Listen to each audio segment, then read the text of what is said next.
camera, sound, marker, and action. Thank you for the follow, Yavi, and welcome to Tabletop Cinema, where we bring together the worlds of filmmaking, tabletop role-playing, and video games. I'm your host, Mikey, a freelance filmmaker, tabletop RPG game master, and variety streamer on Twitch, and today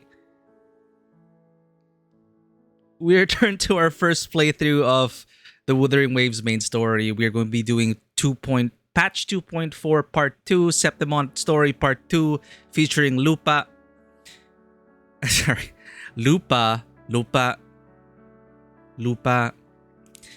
Wolfland Ground, wherever that means different things in different languages. But thank you for the follow and welcome in, Yavi. Before we begin, however, I did want to try out. Let's get ourselves hyped. Let's watch the Resonator showcase for Lupa. I never got to watch it. I was saving it for stream. And it looks amazing. The Resonator showcases for Wuthering Waves have consistently gotten better. It's absolute cinema. Let me just fix these audio settings. All right. So let's watch this together, chat.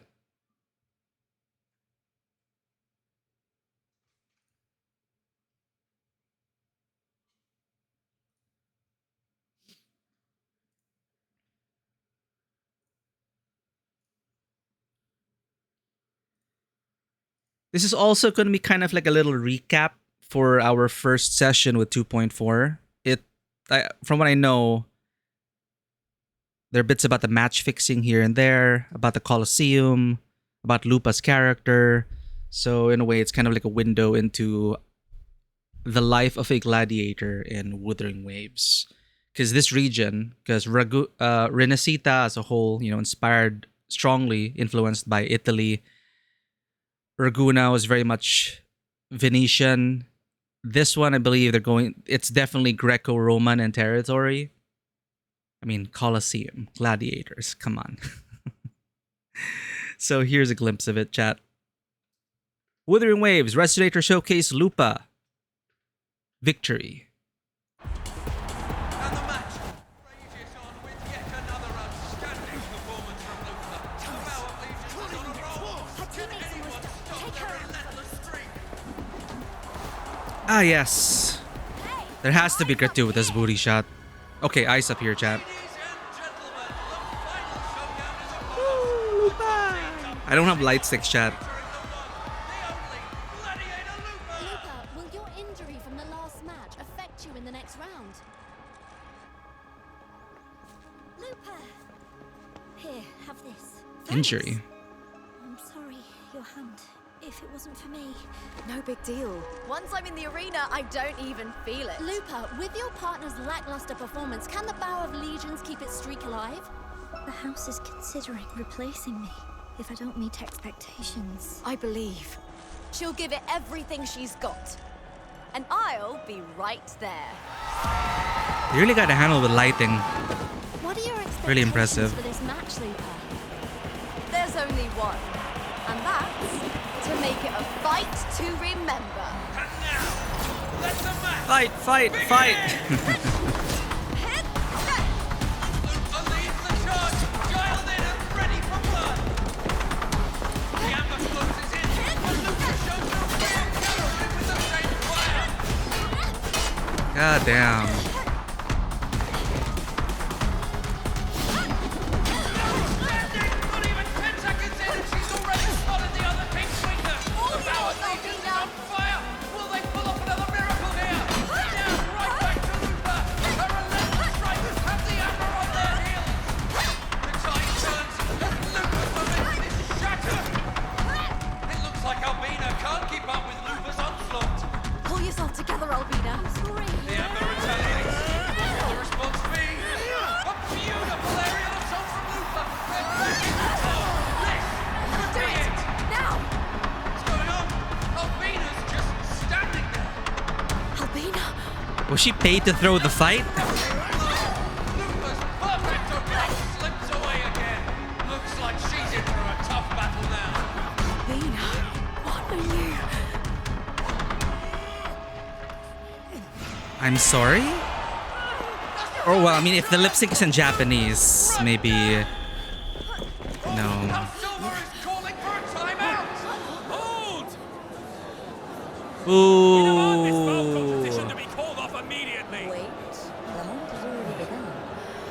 Let us see what choices she makes.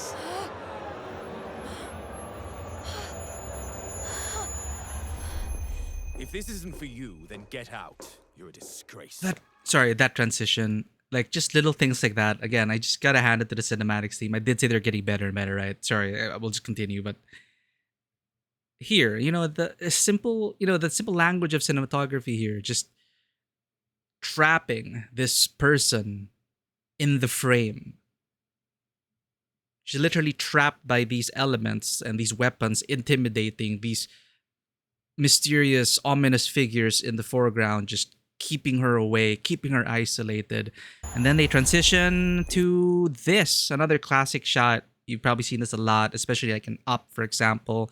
Just that the doorways used to frame subjects, a very common shot. But of course, it's about how you use it and then its execution within the scene itself. And we don't see the doctor's face. We just see her, one spotlight. She's isolated again. Just that framing over there, still trapped. And we're going to find out what happened. So smooth. If this isn't for you, then get out, says the doctor. If this isn't for you, then get out. You're a disgrace. Enough. Insults aren't part of her contract. She's your partner. See for yourself. Is this... Looper, here, have this. What? Wait. They gave her poison? Ah! Zan, welcome in. Thank you for the lurk. Oh shit, they gave her... No. It's not poison, it's... Berserk juice!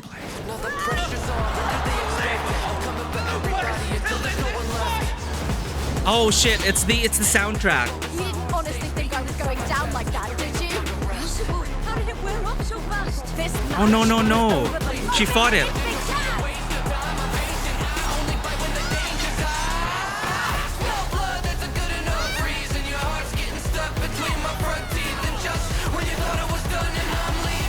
Same music team as in League of Legends. That's why it sounds similar.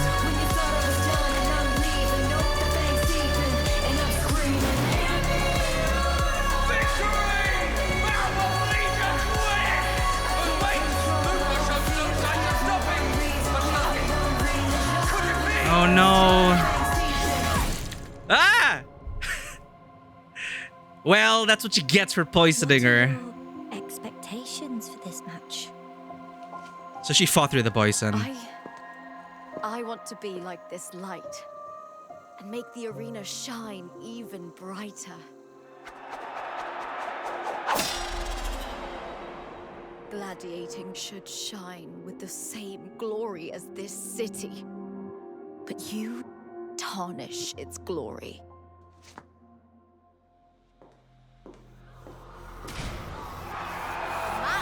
I never played Fragpunk. I like the style. When it shines. Okay. That's a pretty good trailer. And for those who like that song, they did release it as a single. So there's a whole music video if you want to check that out. Yeah. Still, I mean, like, it's a good trailer. Again, they're really getting a hang of their lighting, their visual language, the way it's edited as well. It's really feels like, and I don't know if it's a coincidence, but there's also a lot of film related stuff in game. Like there's a whole event about like a film festival, and they drop the word film, the terminology film a lot, and I guess they're just like they really want to flex their filmmaking muscles, and I wouldn't mind if they created like a series with this style of animation, But yeah, if you're curious about the other trailers, we're not going to watch them now, but Oh man, the cinematics in this game, the premium cinematics as I call it, the ones that are like pre-rendered like this, and then or even no in game they use in-game graphics as well. Basically with the letterbox where it's movie time. You sit back, you don't touch anything, you just watch. They've gotten so much better at it. And again, I just realized in our previous session, we're gonna go back to the game now, that every single dialogue sequence was filmed with coverage. And, compared to the previous patches, or I may be wrong, but they really are leaning into the whole cinematic storytelling portion of Wuwa. And I'm all for it. There wasn't much in terms of gameplay last session, but, treating it like a television show, and you guys are here to watch with us. Let's hope it delivers. Thank you for the lyrics, Anne.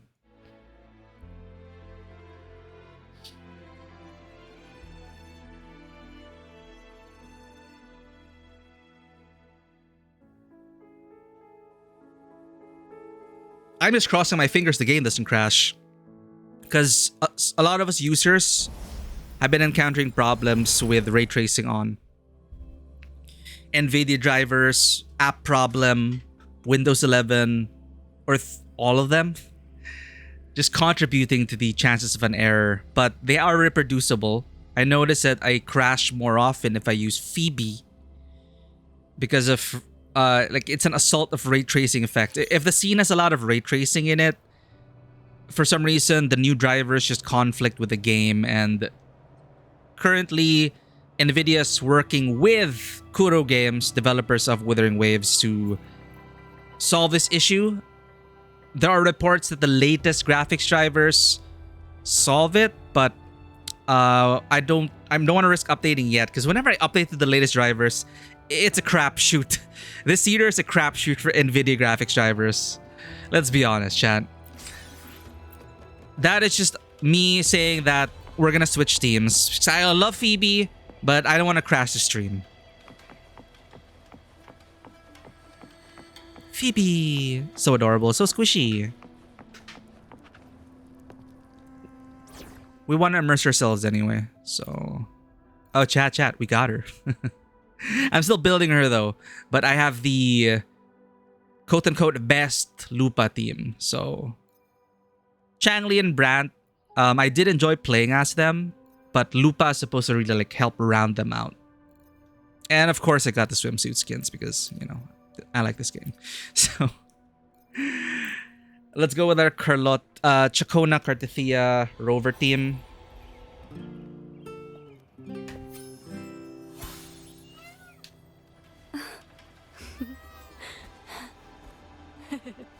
Chacona's great. Wandering Bard. Ooh. Bye. Alright, back to the main story. This is Rinasita 2, Act 6. I don't know their numbering conventions. So, Rinasita Chapter 2, Act 6? Isn't Act supposed to come before? Anyway, Rinasita 2, Act 6.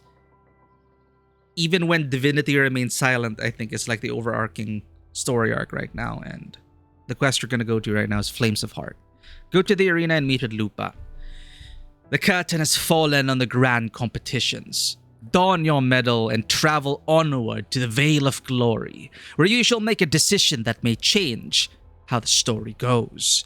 So we found out that there's this fiction story. There's this layer of a reality that is going on here because of the powers of one Fraxidus member, Cristoforo, who is a playwright, and he has the powers. I guess his forte is something related to script writing, playwriting, and staging, and there's just something going on here. And Cartithia is working on her layer of reality, while in parallel, we as Rover are working on our layer of reality. And Lupa somehow is like the connection, the link between these realities, and we don't know what's going on yet. So it's intriguing, but I'm hoping for a satisfying conclusion. Like, how far does Cristoforo's powers go? What is the point of all of this? What, you know, is he trying to bring around another calamity, another dark tide? That's what I'm assuming he's after. So he's using fiction to galvanize that process, which is a terrifying power indeed. For those who played Clair Obscur, just imagine the power of artists and creators and writers and painters in that world.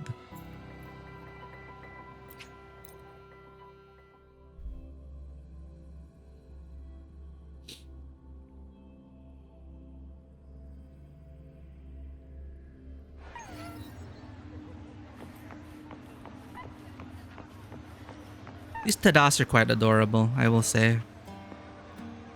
Though they got like spider eyes. Okay, you know what? Never mind. 6 eyeballs.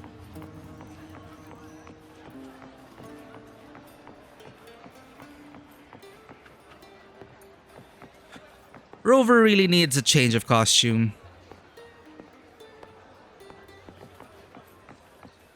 It's been how many story arcs and we're still wearing the same shit. It is also kind of my little nitpick about Honkai Star Rail and other MCs in these gacha games. It's like they give us different powers, sure, but I would appreciate if they gave us more costumes to wear. That's why I have the mask on, because it's like the only addition. It is supposed to be for Carnival only, but they allow you the option to like wear it. So it's like, fine, this is my anime costume development season 2.4 look. Let's see how Lupa's doing. We won the championship. Easy. GG easy. You've come, warrior. Ooh, not like that though. See, all the dialogue sequences are like this. They're not just like typical MMO, just standing in place, one shot, one, two shot, and then talk. Eutychus Arsinosa is not the kind of echo too warm to crowds. The lioness favors the strong, the unyielding, and the battle-hardened. Only those she deems worthy will find her arms welcoming. But she is still an echo and can't talk. Can anyone interpret it?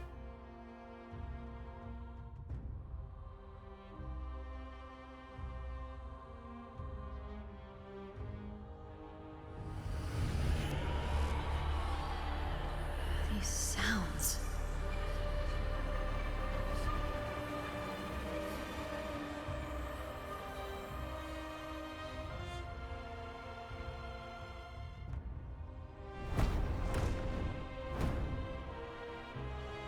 Oh, Sonan's casket.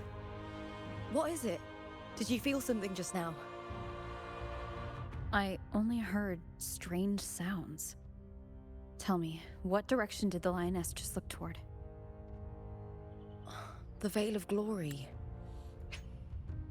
The final resting place of Septimon's heroes and legendary gladiators. Stone monuments shaped after each fallen hero's signature weapon stand tall in tribute to ensure their names and deeds endure through the ages. It's where all heroes, blessed by the glory forged in iron and fire, find their rest. But on the long path of hunting, many died with their bodies missing. Only their weapons returned. Arsinosa's frequency is woven from the cries of souls in battle. The battered weapons still carry the will of their former masters, whispering the deeds left undone. To touch such weapons is a rite of great importance for those who claim glory in the great Aegon and receive the lioness's blessing. Hearing the voices of our ancestors by Arsinosa's side is a great source of strength for Septimontians. So they never are forgotten.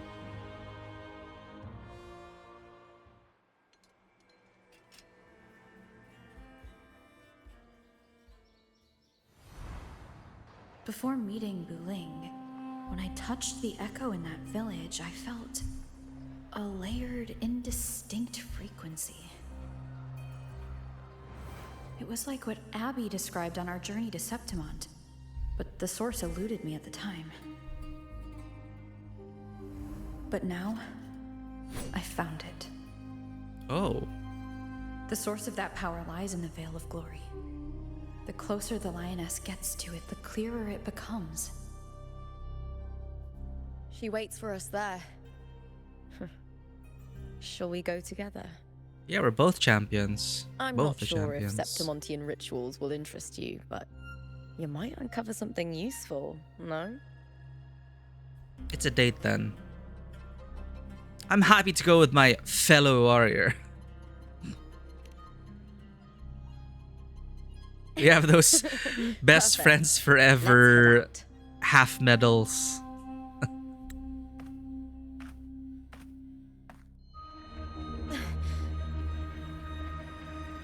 What is it? Because my prediction right now is this isn't there's the book of Cristoforo, the play that, and I don't know why Frolova gave us the whole screenplay, the script. I still don't know what her goal is, but it told us of the ending, and there's a chapter called The Source and the chapter called The Fiction. We seem to be in the fiction reality. Nothing. Just And resonance from the source are like bleeding a dizzy in. spell. Overexcitement after the win. Or something. Anyway, it's no matter. Let's continue.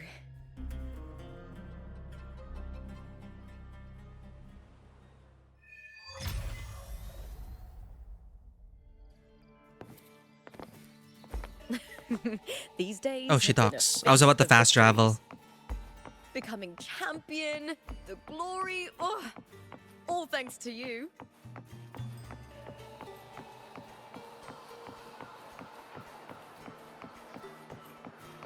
Do you remember that gloomy gladiator from decades ago? The young girl from Laguna. They always make sure to remind us of Mia. There've been so many from Laguna. Yeah, they're talking about Mia. What are you talking about? Oh, I could be wrong with the name. But I need to get that. What about Lupa? Oh, just hearing her name gets me so hyped. I'm What's a the T? big fan. What's the T? Don't leave us hanging. Looking for a place to stay. Please let us reach it. Let us reach it. Oh, there we go. Woo.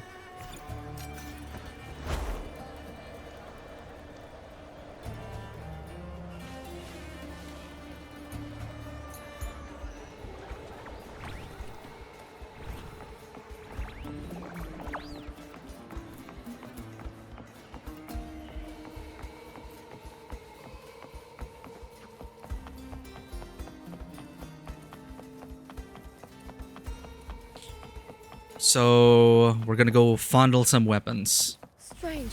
Why are so many appearing all at once? It's the source. Oh, trial resonator. With me!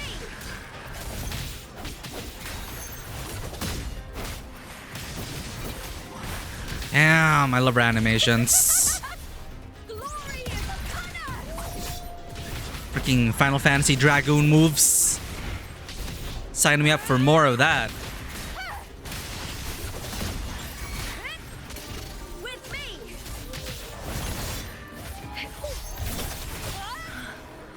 I thought tacit discords didn't usually appear around the border mountains. These tacit discords didn't gather from the surroundings. It's more like they spawned from thin air. Yo, they're hacking. Look, it's just ahead. The Veil of Glory, where heroes are laid to rest.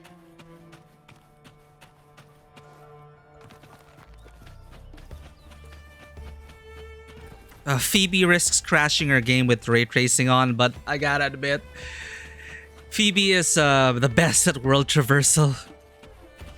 She can get to point A to B so much faster than everyone else. It's okay, let's maintain our immersion by playing the actual characters involved. That's what I don't really like about some gachas. It's like, why are you playing these characters? They're not supposed to be here. From my homeland. Huh? Oh, shit.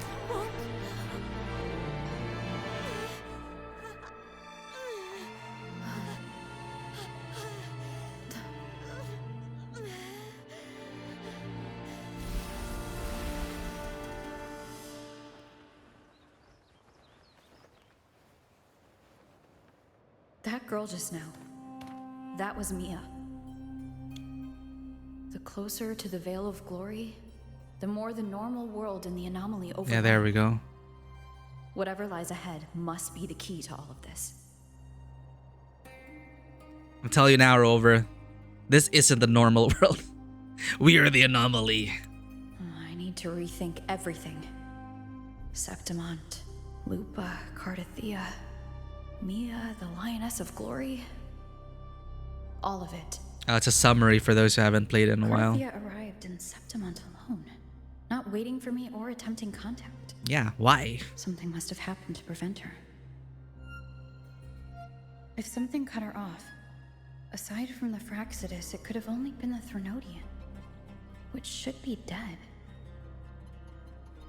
But Septimont holds no faith in the Sentinel, and the Threnodian was never able to establish influence here. Maybe it's not that simple. The Threnodian controls the mind of its followers through their faith. Mia is a That's a good Ragnarsson, reminder. and likely a follower of the Order of the Deep. Ah. If the Veil of Glory is an important rite for champions, perhaps Mia went there. And it was there she vanished. Oh, wait. If we're going for like Greco-Roman influences and shit.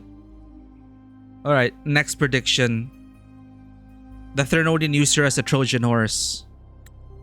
Her hysterics, hallucinations, and loss of control in the arena were signs of the Threnodian's corruption. Yep. Trojan horse. Krylova once said, "The closer one stands to the protagonist, the greater their influence over the tale." That's referencing Christophoros' power because, you know, they can't just like pull shit out of thin air. His powers have limitations and they should have rules. We just don't know what they are yet.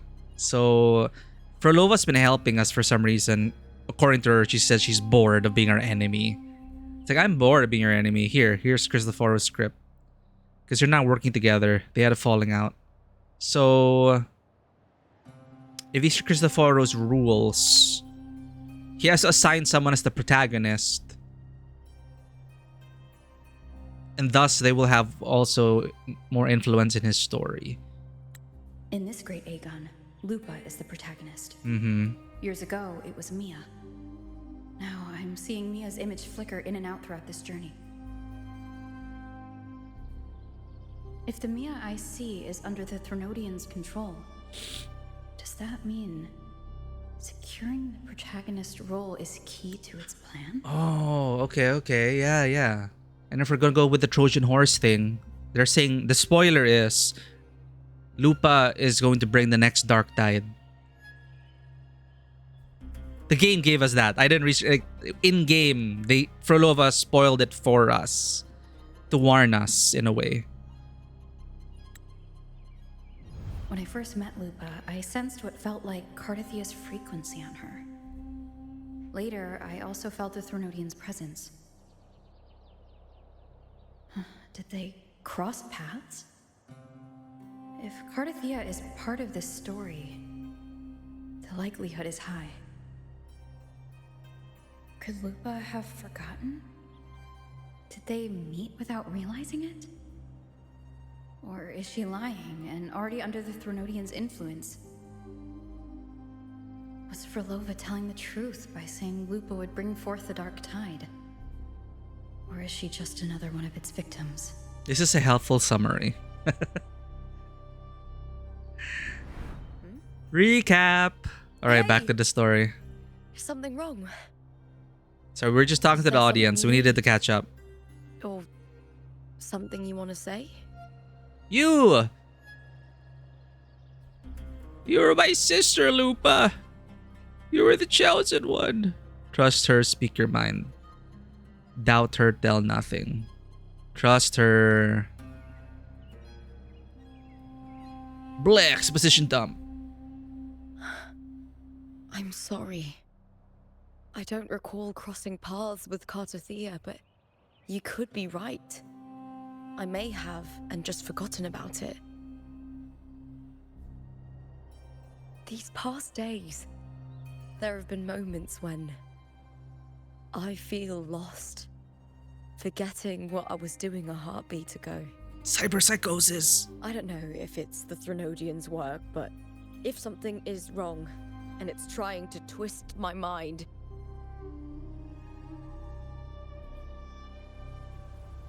Wait a minute. Wasn't the whole point not to you'd tell make her? the right call, wouldn't you, my fellow warrior? Well, I think last session they did say something. Oh, don't tell her because it's gonna weigh her down and it's gonna be like a self-fulfilling prophecy.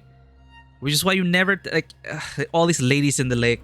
I remember in our Pendragon episode, you know, Arthurian legends. There's always a prophecy. A lady of the lake will tell you. Nimue will say this riddle, and suddenly you're bound by it because everyone has heard it. And it's just funny. Like my character was like saying, "Nope, nope, nope. Shut up. I'm not listening. I'm not gonna listen to this prophecy. I don't want to know it." Oh well, we already told her. But I think that is because we didn't want to bother her while the tournament was going on. But now that we're champions, it's time to, you know, focus and lock in. But no, if this is going to be a repeat of Cartothea, Rover's definitely not going to be the one to kill her. You'd protect my honor and my dignity. Okay, that leaves it open to interpretation, but we will.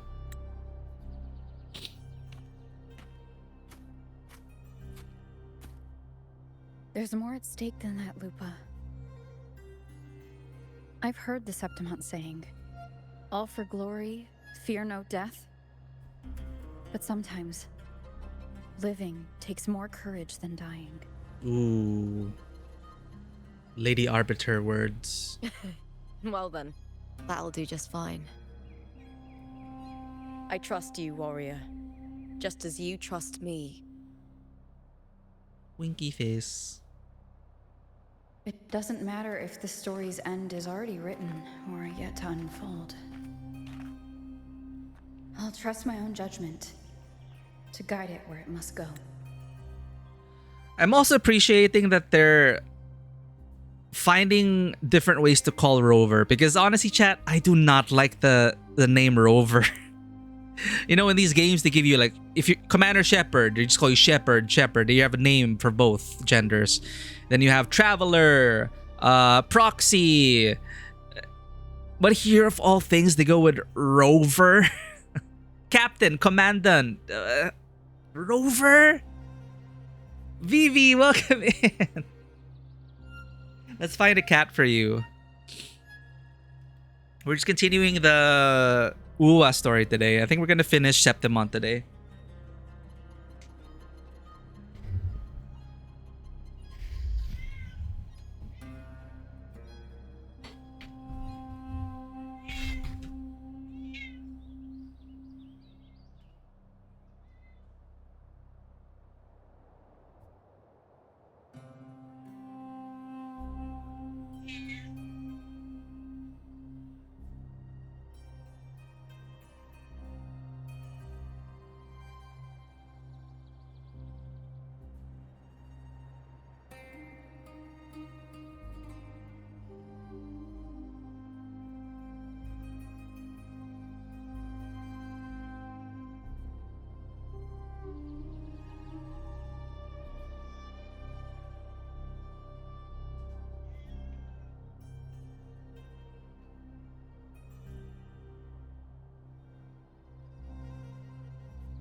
Thank you for redeeming that, Vivi. The cats are well taken care of today.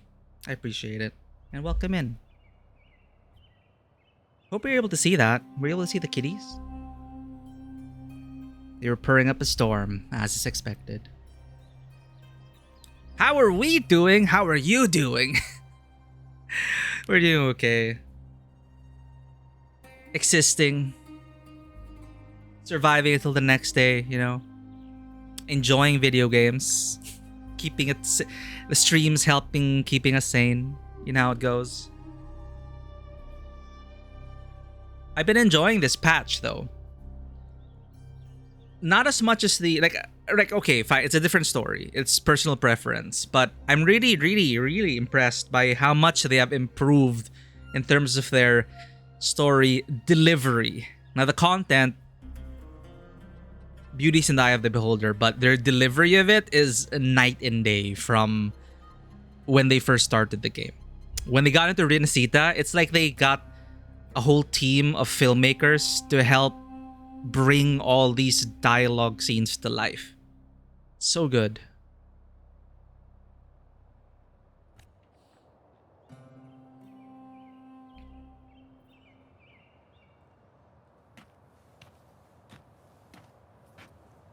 You're just looking at content. Also, don't forget about the Trailblazers variations.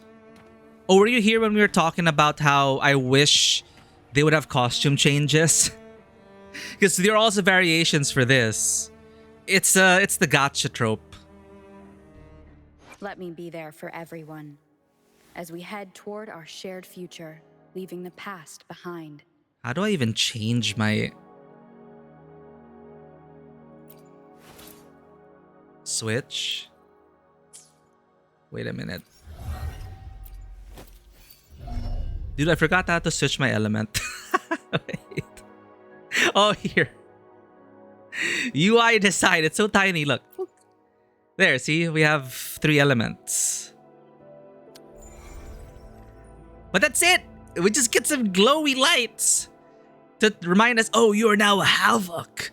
You are now Spectro. You are now Aero. And then that's it. Like, where are the awesome costume changes? Come on.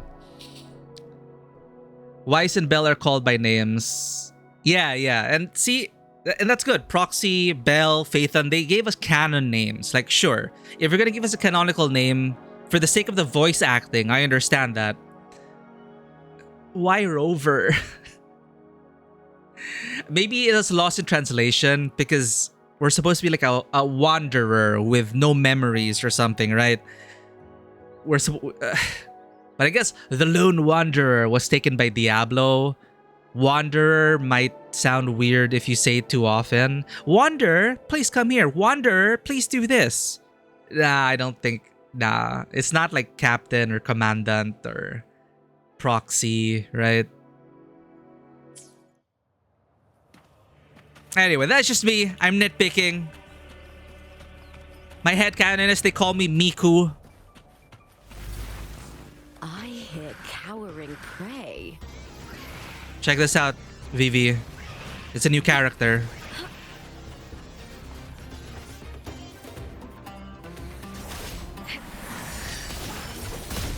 She's a Lancer. Look at that.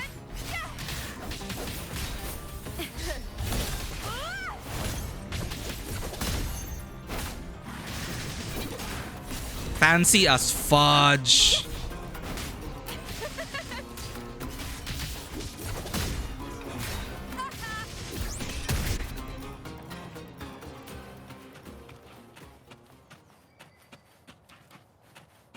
Separate canon names as well. Yeah, but they don't call us that. So, but Trailblazer is for me that's an awesome nickname. Trailblazer of the Nameless, you know, our crew with the Nameless. Trailblazer. It means so much. Rover just makes me think of 1, a dog, and 2, a robot on Mars.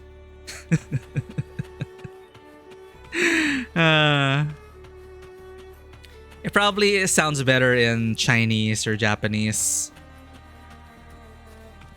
Like, I wonder what Rover is in the Japanese dub. Those blades, spears, and halberd embedded in the stone. They're the weapons of the fallen heroes. We have a tradition in Septimont. touch them, and listen to the whispers of those who once wielded them.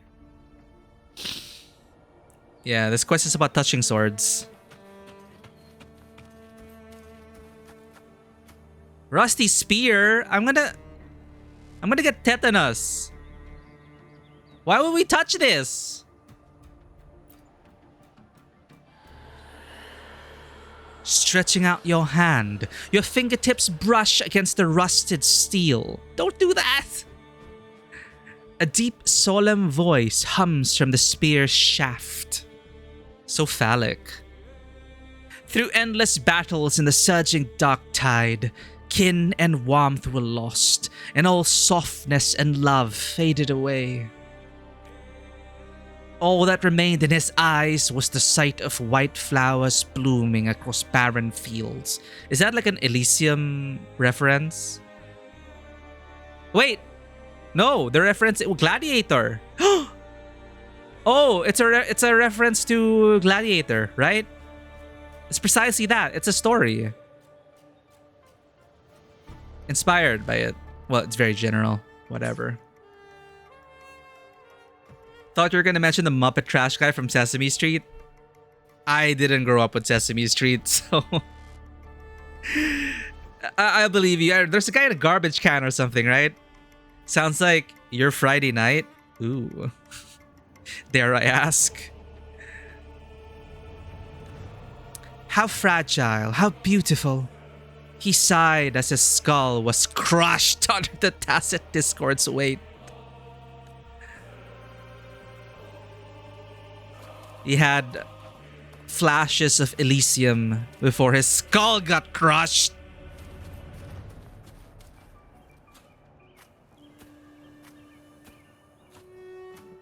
Seriously, what is it with Souls-inspired games and sword graveyards? Rusty axe. Stretching out your hand, your fingertips brush against the rusted steel. A quiet, sorrowful voice hums from the halberd's axe. No one knew why she sought the battlefield, only to escape another. She shed her gold, tore away the honor binding her, and turned her back on the proud house that shackled her, rejecting the eyes that followed her. This silence, it is my victory, she laughed, charging into the dark tide.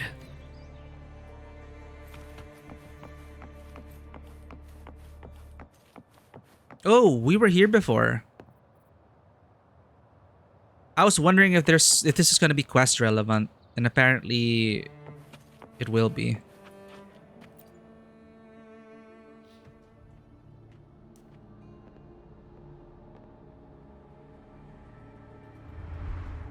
Ooh, we're getting fancy with the cinematography.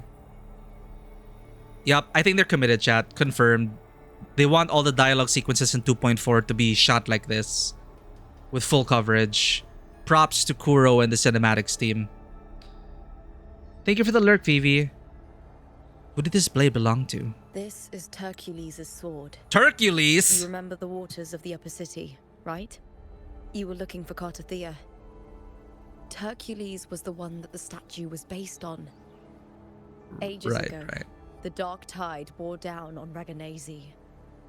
And Septimont didn't escape. Hercules was the son of the Ephor back then, and he led our warriors to face the Tacit Discords. He died in that cursed tide, his strength worn down to nothing. His sword was corrupted, but his followers still risked their lives to bring it back. But in this land, intense emotions easily blend with other forces. Yeah, infection. The Lioness of Glory was born from the fiery passions of heroes. So, she holds sway over their weapons.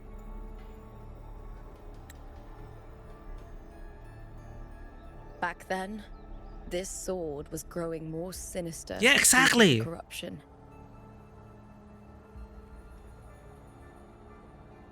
But all these years later, it has become a memento of a hero.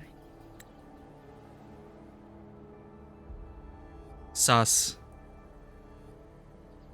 Enjoy the gacha grind, Vivi.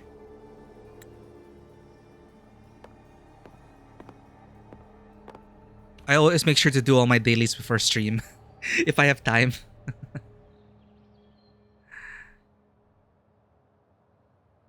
I feel What? something strong. And we're just gonna touch pulsing it. in the Okay. direction the blade is pointing. Strong and pulsing. I'll get my head out of the gutter, chat. There's so many talks of strong and Coming pulsing from underground. blades. Is it inside the mountain itself? The frequency. It's the Sentinel Imperator. Just like Raguna, Septimonth has its own Genesis Nexus. That's why it seeks.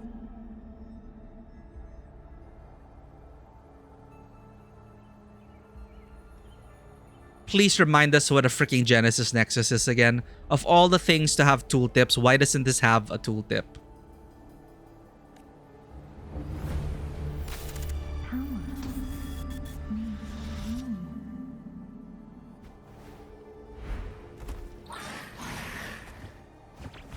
Cuties.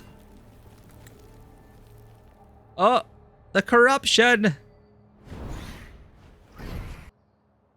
Oh, I have to kill these cuties? No, subdue them. More tacit discord, just like last time. For a split second, the world shifted. Just like it did when I saw Mia. Every time there's an overlap like this, the tidal blade appears as well as tacit discords.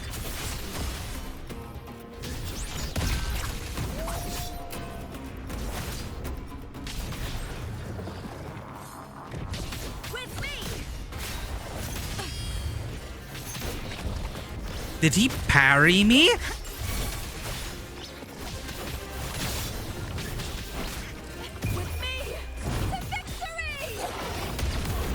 I don't want to use my other resonators. I want to maintain... There's only Lupa and Rover. Waves follow.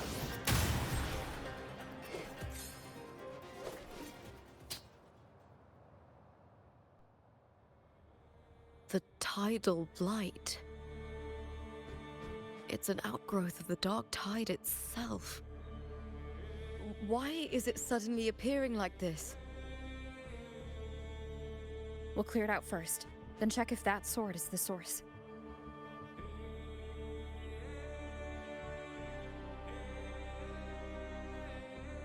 I like the music in this region though.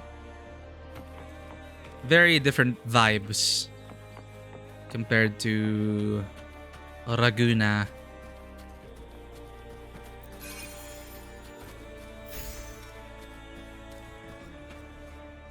I shall have no one tarnishing victory's honor. Where's my Lupa? What do I need to ascend her? Ah, okay, I just need helmets.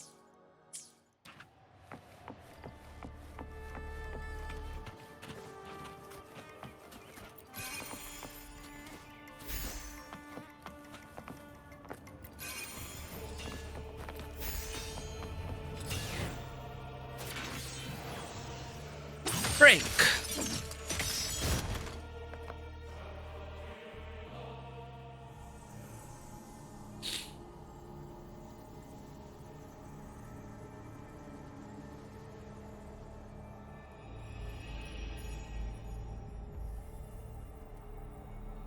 Is this what you wanted us to see? What's that sound? Come, we should check it out.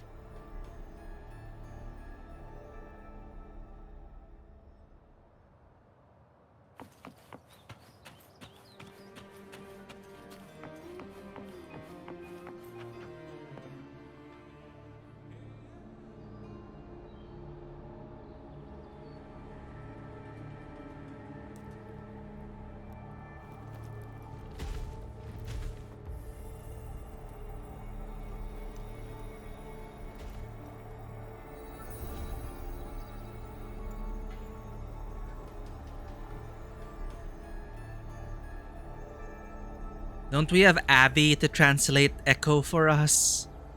Or we should have brought Phoebe.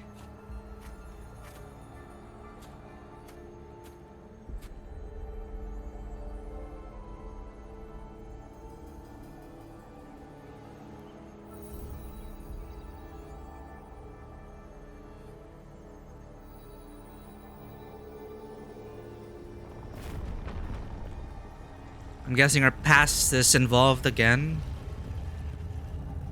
As Lady Arbiter, maybe? Administrator privileges? Lupa?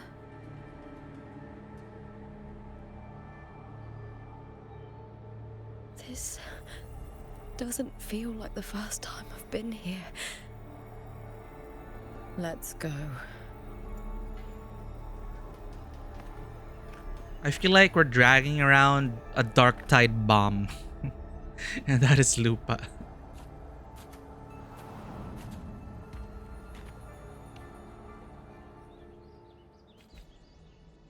Ooh. What? There's no mistaking it now. It's Imperator's frequency. Imperator was the guardian sentinel of Raguna, of Renacita.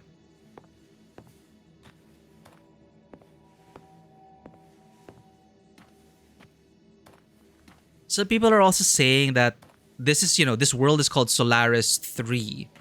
So there's this theory the game has been hinting at that it's like, the world is a simulation. And this is like the third iteration of the world. And our past was, as Lady Arbiter, we were the ones that I think created the Sentinels to watch over these lands, to watch over the programs in that sense. So which is why we seem to have access, like administrator privileges to certain locations. Why in the Black Shores we have top access. And in the Black Shores, they calculate, so many calculations. They talk about the world as if it's a computer.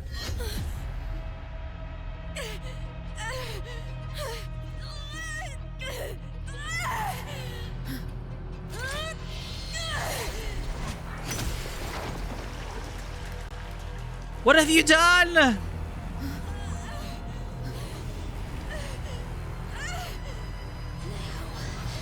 Thou carry the scent of Cardathea. Part of the Thernodian is with her. Ah! Not just knowledge. You've stolen the Sentinel's access too. There's the access, right? Lupa's role in this story. Is it yours? Whoa.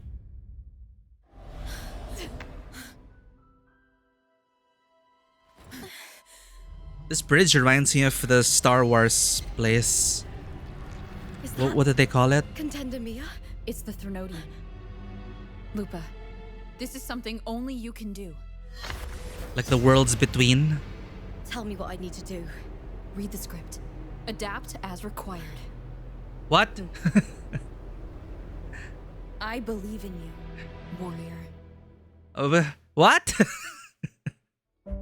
They're losing me, chat. To lose our strength is the deepest fear of Septimontians. Pride hides the terror within. We fear no death, yet tremble before shame and failure. Did Domina Julia deceive me for this? I never got the chance to ask. The dark tide consumed all. Death took her, as it will take me. Today as yesterday, we weave time beneath the tide. Swim, swim, wretched yet lovely fish. Dream deeply in my fiction, on the stage of a repeating tale, waiting for the day thou shalt consume the world.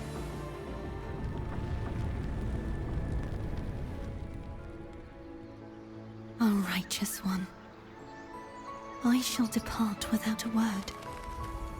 The golden city in my childhood legend is swallowed by the abhorrent tide. I whisper to my fleeting companion. Pages will scatter. The quill will form. This play shall be torn from its author's hands. Did Cristoforo write Note that? in the shifting score. O golden star full of mercy, pray tell me, as past and present intertwine, what fate have you chosen? Okay, Soneto. Hesitate not, warrior. You are the protagonist I have chosen. She speedread that. Only you can shatter the script and jump to the next page. Right. For the nobility you seek. For it all.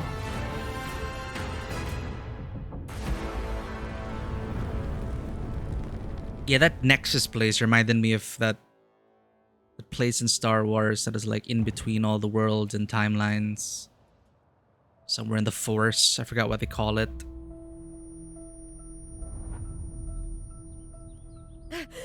So we're pushing people into different storylines now.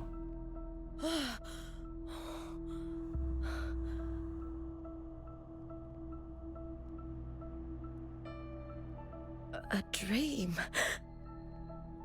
No. It couldn't.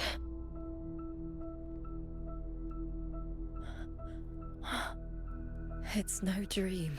Oh, it's our mirror. I'm not alone.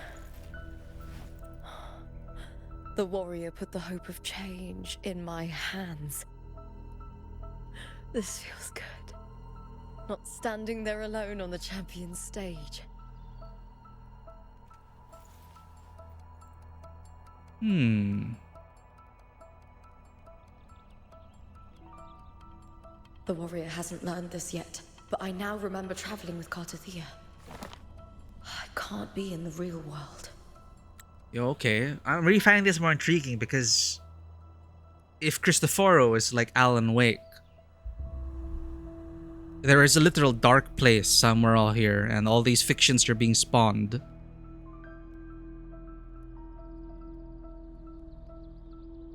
Makes sense. The Thernodian lives on in the body of Mia. Mia was a Trojan horse sent to this land. And through her and through other machinations, the Thernodian found their foothold, because if the Thernodian could not defeat them face to face, they would send a Trojan horse, that Mia, who would become champion, to then enthrall the people of Septimont. And they don't even know it. So how deep the corruption is going, we don't know yet. But now I'm getting shades of Alan Wake with the dark place, and they lost me for a second there in terms of like, they just know what they're gonna do. Like, here's the script. I choose you. Go. It's like, okay, we just trust that Lupa understands what she's been chosen for and how Rover was able to come to that conclusion. And I mean, it's a Rover. Welcome in, Manua. Alright, so this is interesting now. We got pushed. Rover pushed her into another storyline, another page. So just like Saga Anderson and Alan Wake, there seem to be like multiple authors in this story. It's Cristoforo versus us. And it's how we take control of the story. And we're battling within the pages. Okay, okay. So Lupa hasn't learned this yet, but Miku, us, we haven't learned this yet, but Lupa remembers traveling with Cartathea. She understands that she is not in the real world now. This is a Sonoro created by the Fraxidus. It's a realm of stories. They're like pocket dimensions, sonorospheres. The story of the great Aegon lasts only 3 days. Before Cartathea came here, I had wandered this same bloody story more times than I can count.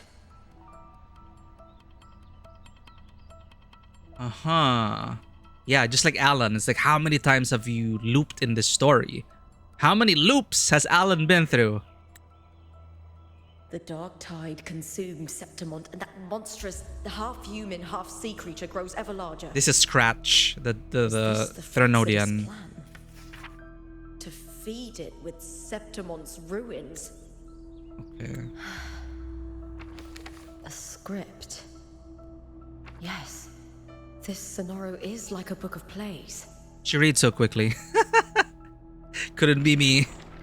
Each world in the Sonoro is a story that keeps repeating, like sheets of paper, all overlapping with one another. New pages keep appearing, layering over the old, and the changes in one story bleed through to the next.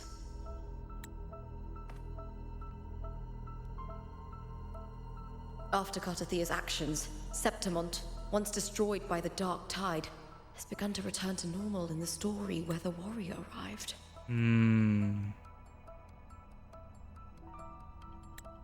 Cartathea saved me, changed my fate, and led me to the warrior, who stopped the Threnodian in the last story.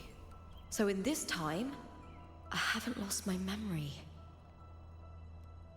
The warrior had delivered a powerful blow against the monster, and the energy supply from the central hub has been cut off. Yeah, see, like, we just know these things of all of a sudden. The central hub, the energy supply from the central hub, the Genesis Nexus, like, oh, you know, if they're gonna put this again, give us those tooltips that they already committed to putting in the game. Now I'm asking for the tooltips. But that's not even its full form. I once searched for its true form with Cartathea. I remember now. What we seek lies in the lower city's waters. So it's one of those things where after how many loops will we eventually get to the source? Okay. So like how many pages, right? How many time loops? We got something new for the script.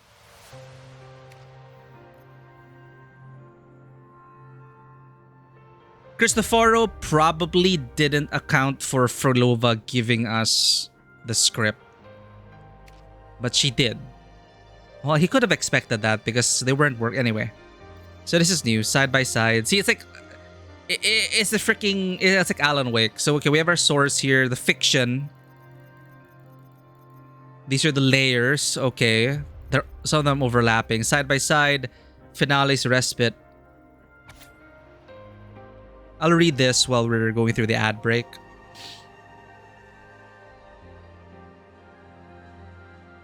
We'll see you after the ad break. Finale's respite. When Lupa's form was overtaken by the girl resonating with the Threnodian, all your suspicions align. So this is just Rover deducing everything in that moment. The Threnodian had set its gaze on Septimont's central hub. Oh, see, they expect you to go into this thing to read it, and they explain what it is. The Threnodian had set its gaze on Septimont's central hub, a vessel for Imperator's lingering power. Imperator's the good guardian spirit. Only you, with your unique permissions, okay, so that was administrator privileges as Lady Arbiter, could sever the hub's connections and thwart the Threnodian's plan. Okay, so it really was a Trojan horse. This core was corrupted. So we're now, an admin has come in. Admin has logged on and discovered the virus.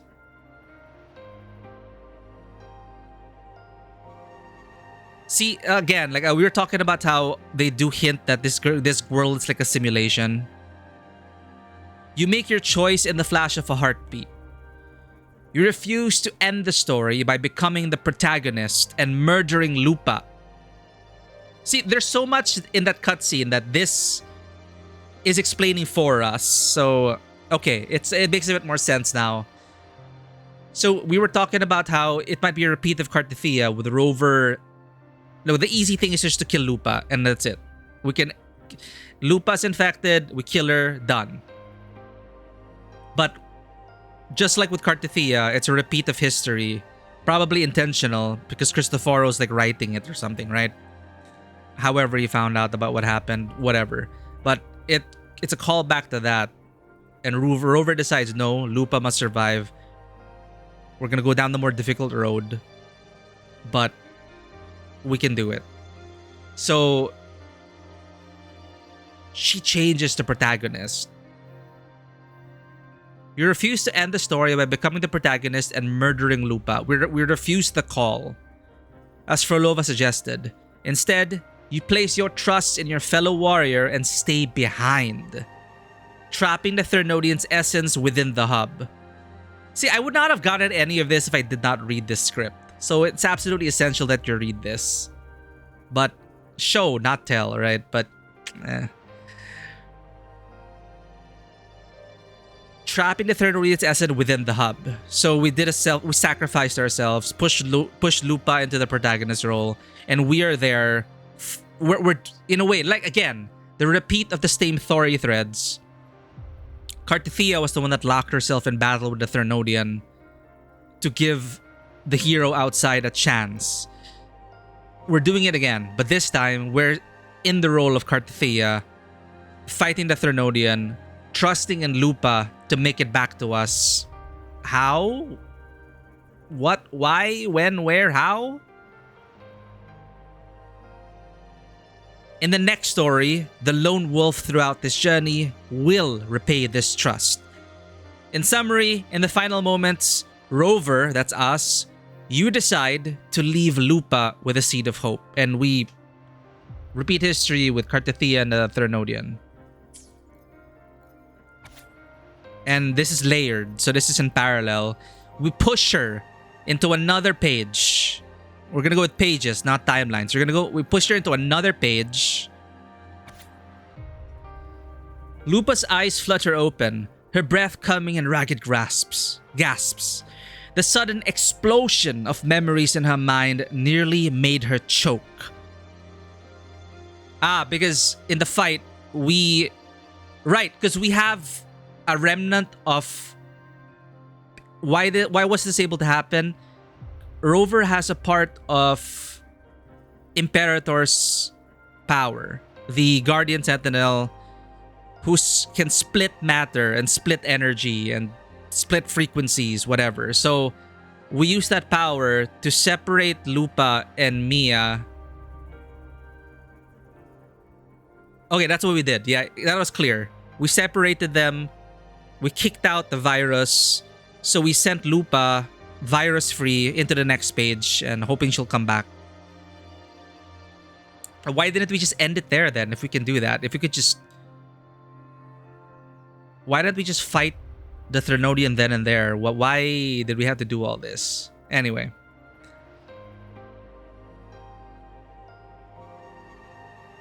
I'm liking the speculation and the whole mystery thing right now, though. I did not expect them to go this direction. And it is different. It is different from Raguna. So it's a welcome, pleasant surprise. Because we are dealing with another Fraxidus members and they're leaning into that. Because last patch, it was machinations done by Frolova. So corrupting echoes was her game. In this case, Cristoforo is writing everyone into a story that they cannot escape from. He's freaking Alan Wake right now. Alright, okay. Let's trust the process. We have our speculations, but we can continue, and I'm looking forward now to like how are they gonna take this. I'm just wondering why. Okay, we separated the virus, the Thernodian, the bad guy, from Lupa. Why did we have to push her into another story? Why didn't we just fight her there? So maybe they'll explain why. Why did we have to pull a Cartithia thing where it's like, oh, I will sacrifice myself and trap myself in here. Return to us. I trust you. Bye. And now we're trapped. Rover is trapped. And now Lupa is the main character. Lupa's eyes flutter open, her breath coming in ragged gasps. The sudden explosion of memories in her mind nearly made her choke. Cartithia, her brief companion, her fellow title winner Miku, or Rover, the chaotic shift in the central hub, the source of Imperator's power, corrupted by the Thernodian, the dark side, and the countless cycles before where Septimont was swallowed by the dark tide. So again, are the gacha games looking at each other? They probably are, because people who play Honkai Star Rail know where this is coming from. Finon is the protagonist there, and he also went through, I don't know the details, but cycles as well. So we're Finon now. Lupa is Finon, the protagonist. The sky above remained as clear as ever, and everything that had just happened felt like nothing more than a nightmare. Lupa opens her hand, the medal she and the warrior had earned together resting in her palm, damp with sweat. She takes a deep breath, then another, before closing her fingers around it. The sharp edge digs into her skin, and the pain pulls her back to reality. It urges her to push forward, and it's a reminder that everything happened. Lupa regains her lost memories and moves forward, guided by the trust you placed in her. So for those who don't want to read, they provide you with TLDRs. But apparently you need to read this if you really want to make sense of what the hell just happened. So yeah, this will help. This infographic will help us. And like, what does this mean? Is it just like graphic design? Like these stars, which is like a resonator's mark.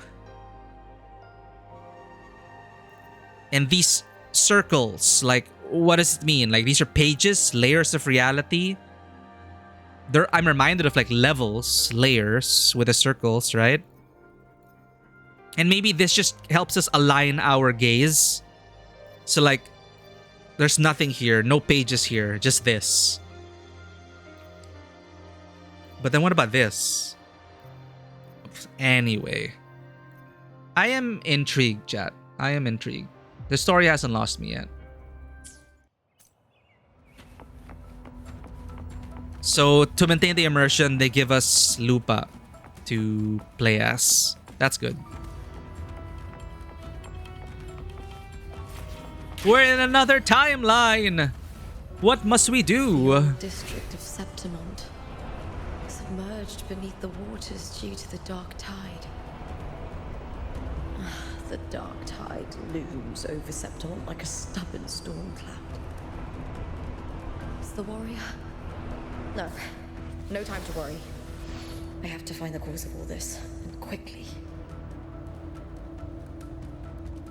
So in this page, we prevented the dark tide. But in the source, no, this felt like the rest of Renacita, I believe.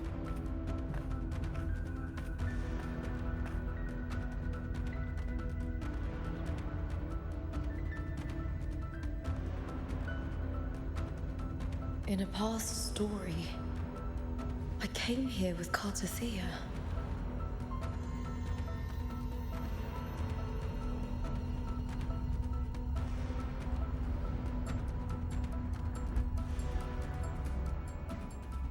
Again, like, they're doing so much better with these cinematics.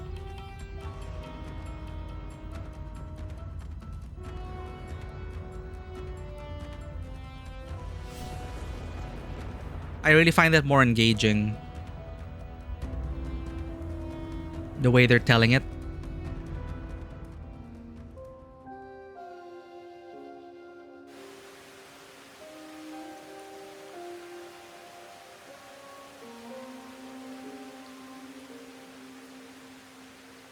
And why did Cartathea... Two big questions for me. Why did Cartathea just leave without a word? Was she written to do that? And why didn't we just fight with Lupa? You can't go on much longer. Why didn't they just fight with Lupa after we kicked the bad guy out? I feared as much. Then this is where we stop. Strange. I remember everything about Septimont, but I can't remember. I can't even remember my name. You didn't forget. Someone stole your role in the story. Oh. Even your name on the placards in the arena would be unreadable. Your existence has been erased. Only by unmaking this story can it be reclaimed. Oh. Too bad I won't last long enough to see that happen. Cristoforo's powers are crazy. Cartathea. You saved me. But I can't help you in return. He can just erase people. When I was a child, long ago, I heard tales of Septimont. A city full of passion and life. People there drank deeply, laughed loudly, appreciated sculpture, and lived for the hunt. Men and women feared nothing. They burned like fire, giving all their light and heat before fading. But when I arrived in Septimont, it had already been undone by dark hands. With the dark tide sweeping the streets, the city was nothing but an empty shell.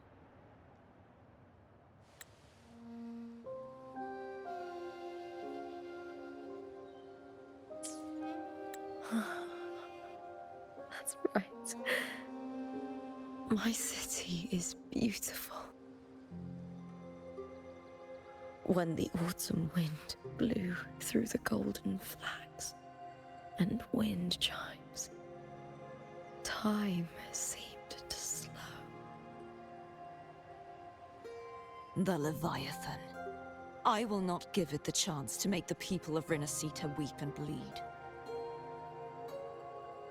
I will drag whoever orchestrated this tragedy out of the shadows.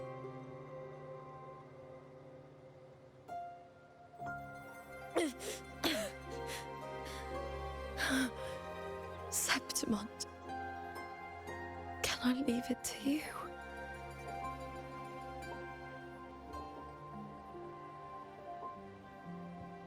No. You said it yourself. This is your city. Some things only you can do.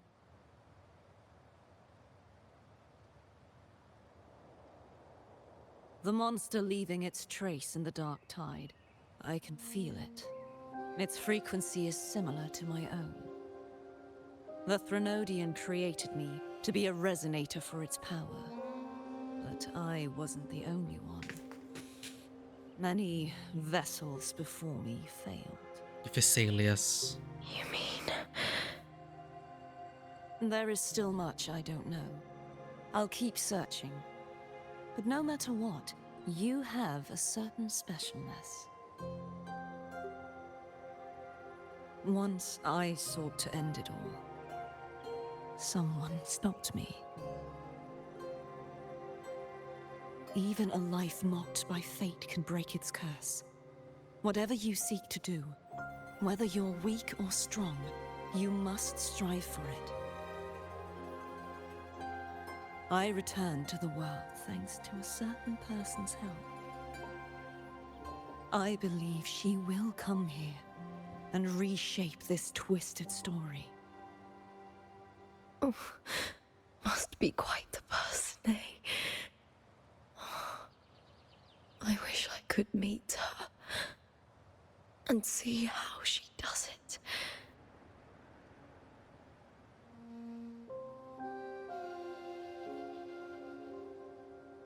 Then you will see for yourself. Victory isn't won in an instant. It takes patience and perseverance. What we can't do now, someone will carry forward later. If you want to save your city, then hold on. No matter the pain, no matter the doubts, you must keep going. Just like how you wandered Septimont before I came. Broken, yet determined to leave, to find help for the city. Jump to a new story, and bring my message to that person.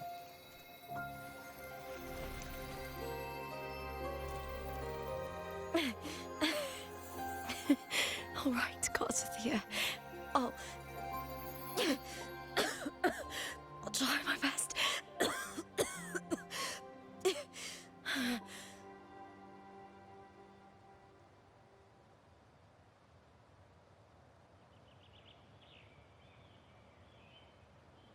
First, tell me, what is that person's name?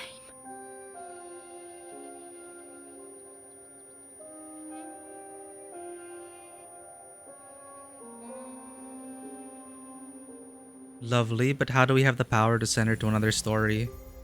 Ah! Okay, Cristoforo's powers are freaking insane. He can trap everyone in a fiction and overwrite people. I'm close to that abnormal frequency. With the help of the Thermodian, I guess, but still. I'm terrified of Cristoforo's powers. You're in the submerged aqueducts.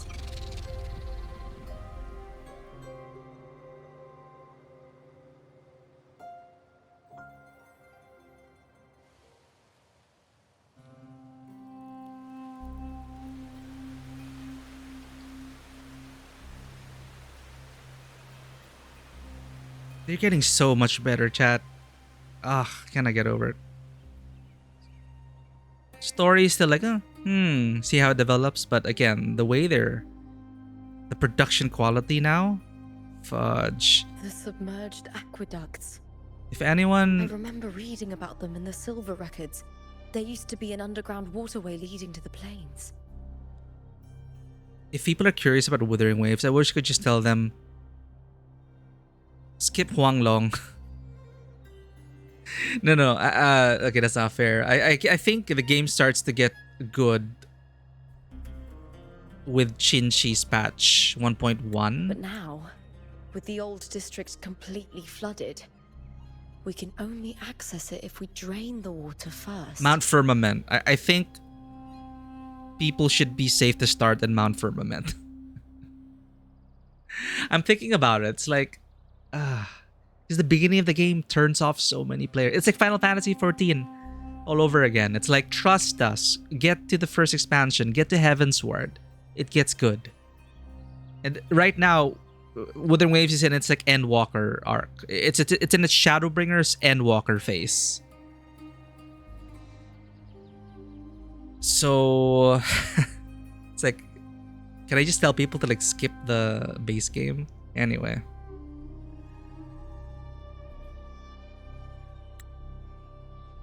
Puzzle time.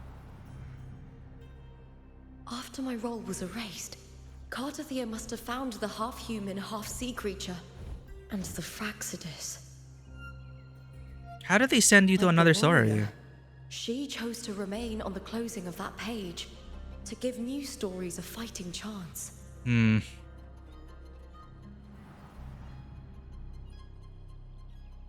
That's why I only regained my name after I met the warrior. Let's just again trust the During our process. journey, the overlapping worlds the warriors saw were the monsters doing. It tried to use Mia to steal my role again, to corrupt Septimons once more.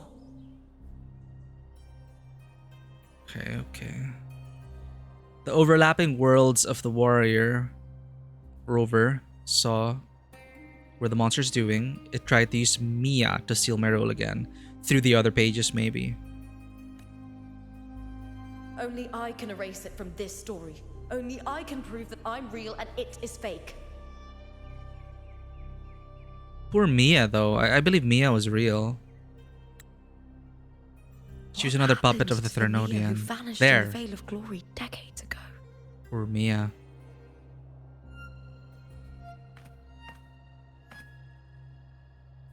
After everything you went through, what did the city of Septimon mean to you?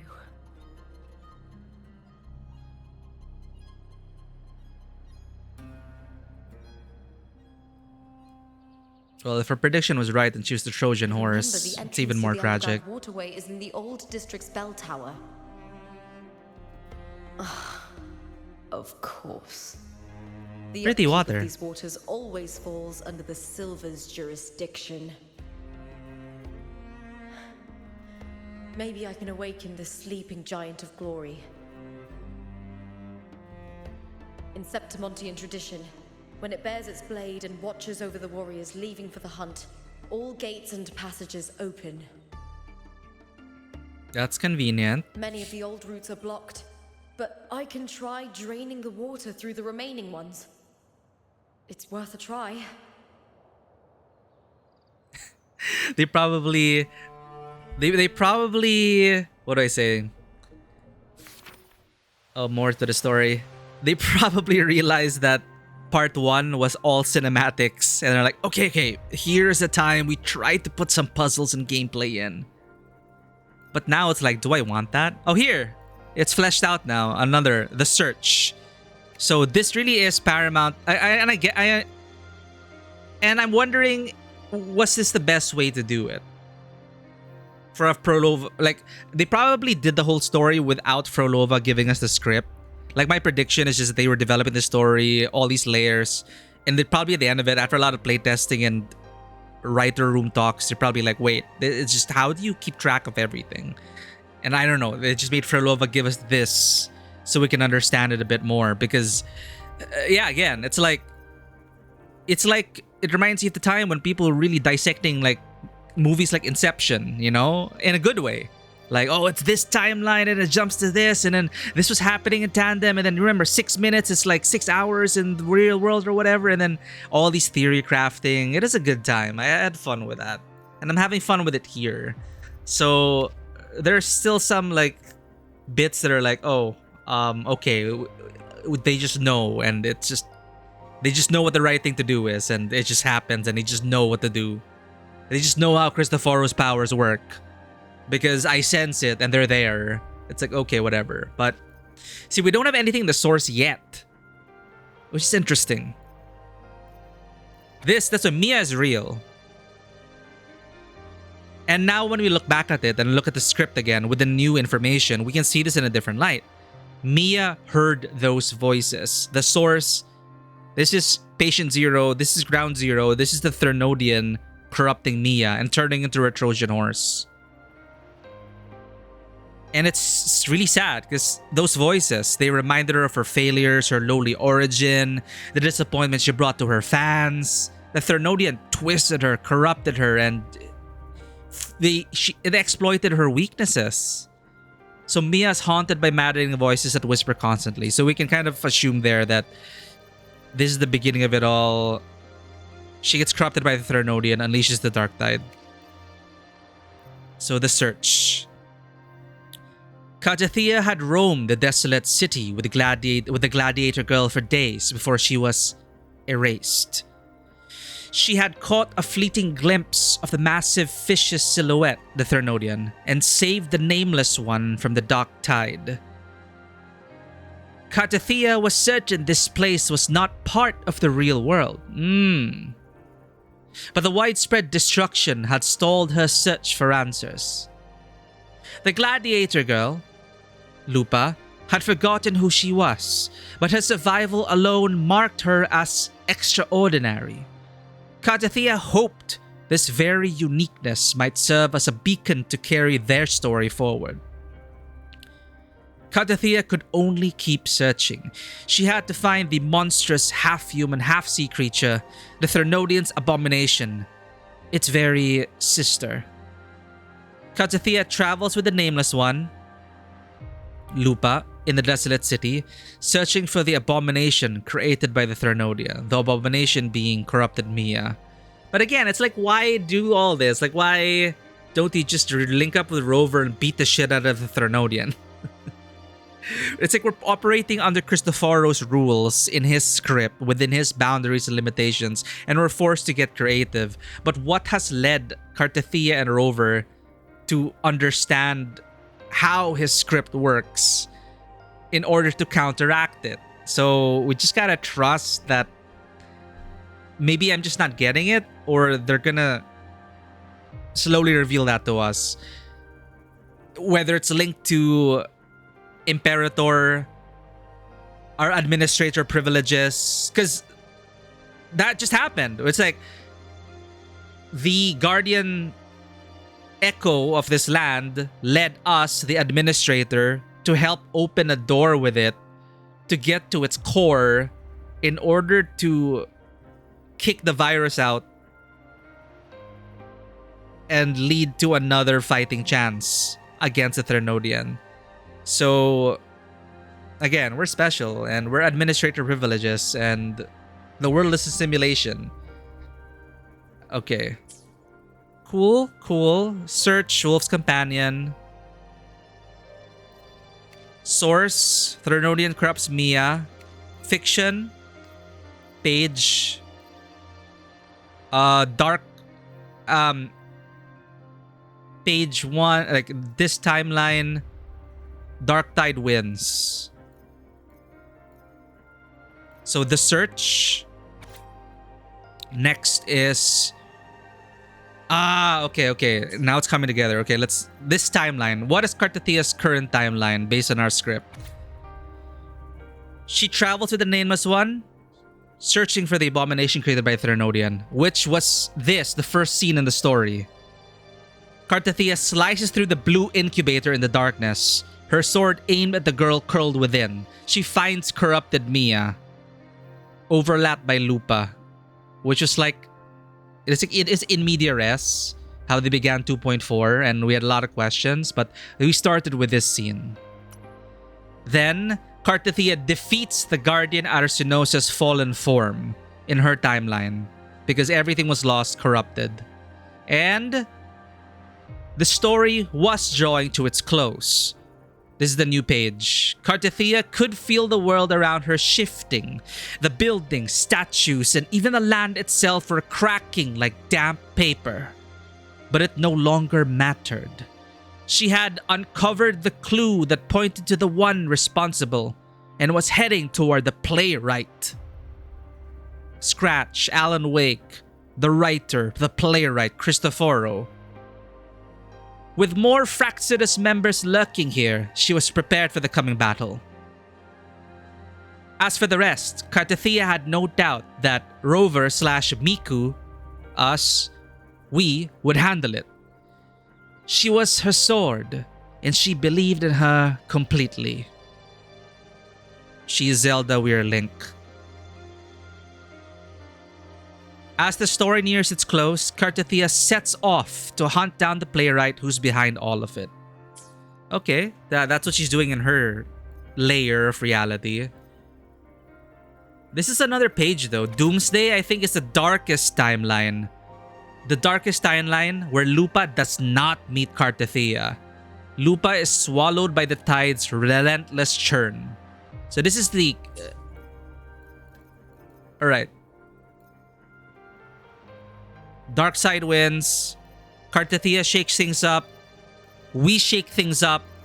And now we're writing a new story. So on our timeline, we cross paths with Lupa. We and Cartathia, side by side, in parallel. She fights on her timeline, we fight on our timeline. And in the final moments, Rover creates another timeline. We make Lupa the protagonist. Then Lupa wakes up, guided by the trust you placed in her. Convoluted? Sounds like it. But again, we don't know the rules of Cristoforo's world. But somehow we just know how to navigate it. That's my biggest question right now. So now they actually put gameplay. It has even fused into the joints. I'll need to clear this if I want to get it moving. To protect these waters, the stewards must have set up a platform with gladiator spears nearby. I'll activate the patrol unit, then grab a spear from the platform to clear out this blight. Yeah. Okay.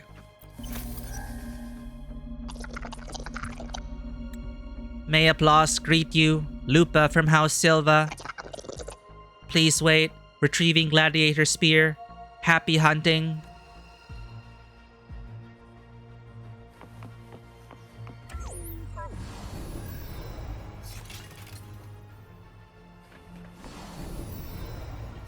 Eh?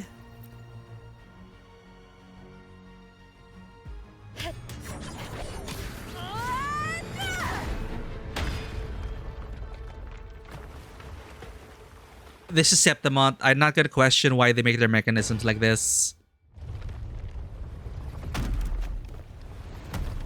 can't just clear the head. To get it to lift its sword and open the gates, I need to clear the arms. This is so extra.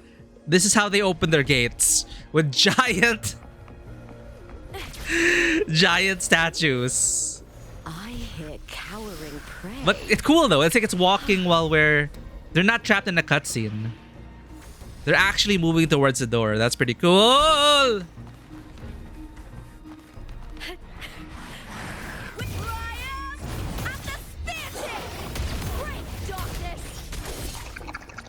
Detecting unidentified tacit discord signatures within the city. Immediate blah blah blah blah. May your loss greet you. Please keep on fighting.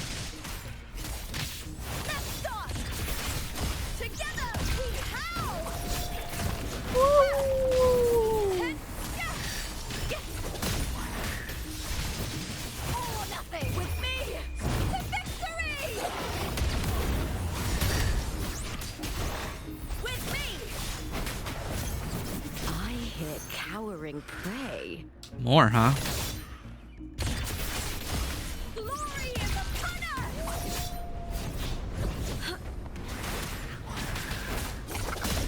Alert, unidentified tacit discord signatures eliminated.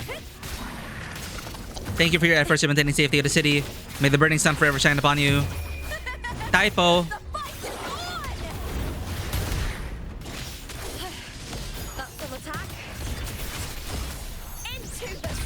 They gotta sell us the character, right? So that's why they're...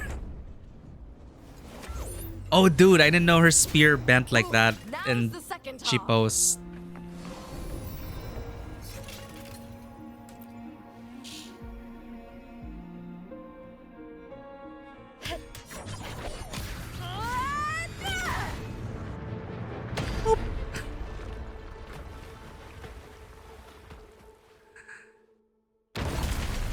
What?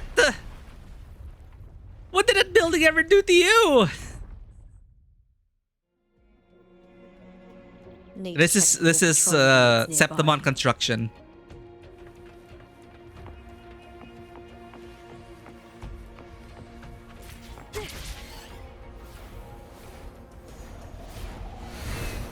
And they already know better how to keep the story moving. Fast travel options, wing race. Like, just get us to the next point to click already and move on.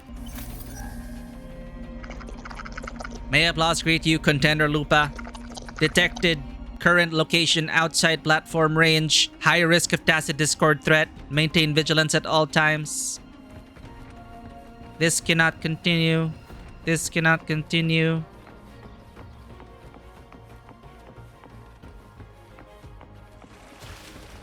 Oh. What? No! Error. System root required. What the hell? That stupid dinosaur thing just came out and whacked it. Okay, move on. Okay. I thought we'd fight that dinosaur. I hear cowering prey.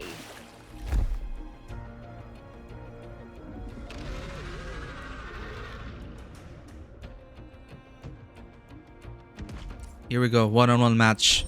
Whoa!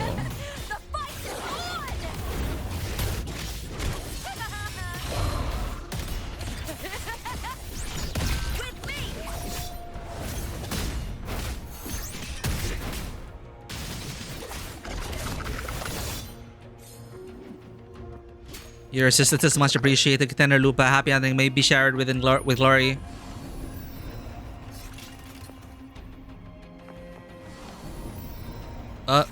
Oh.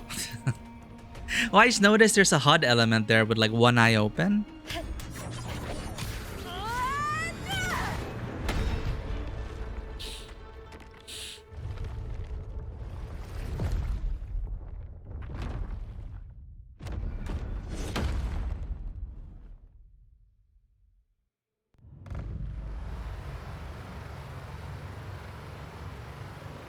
They could have just done that this whole time, but they chose to just let this be submerged. There's an even bigger statue there. The water is drained. Time to head to the bell tower. That monster is hiding in the depths of the aqueducts. Maybe the Sylvia. Yeah, again, like the Phasaelius. The Sylvias are probably the puppets. Obviously, the Sylvas want to keep this submerged.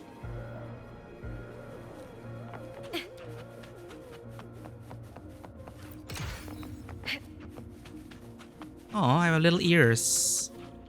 Little fire ears.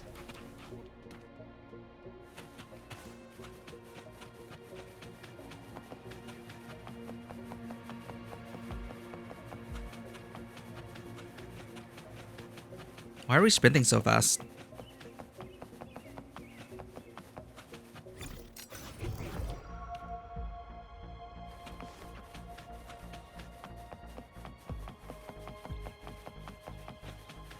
Take near automata.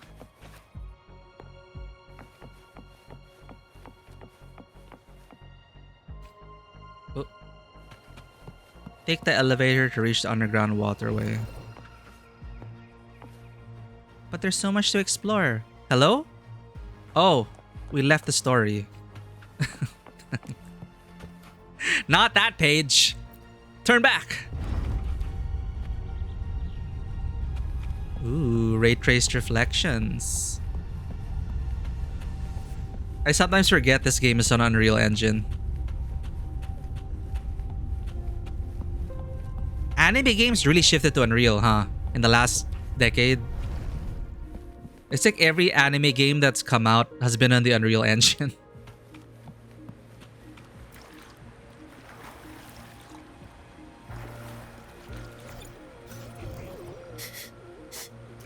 Hiding there, huh?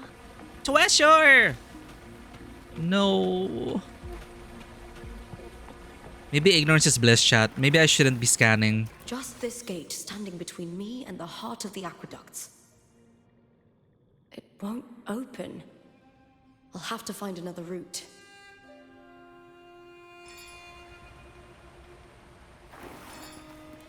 Huh? Huh. The copper mirror is calling. Ooh. The warrior used it to see the past. I wonder if there's anything of that here. Yeah, time for some convenient dream sequence. Not dream sequence. You know, in video games, the trope. The convenient memory shard. The convenient memory. The convenient email or note. That will shed light on what's going on. Echoes of the past. Yeah, well, there, obviously, Sylva's working with the Fraxidus.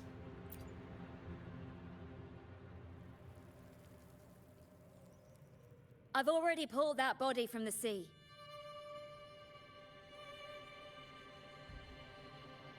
Yo, Belinis, walk him in. Not like an IRL inconvenient email on your vacation. No, the thing here is, you know, the trope is that it is so convenient.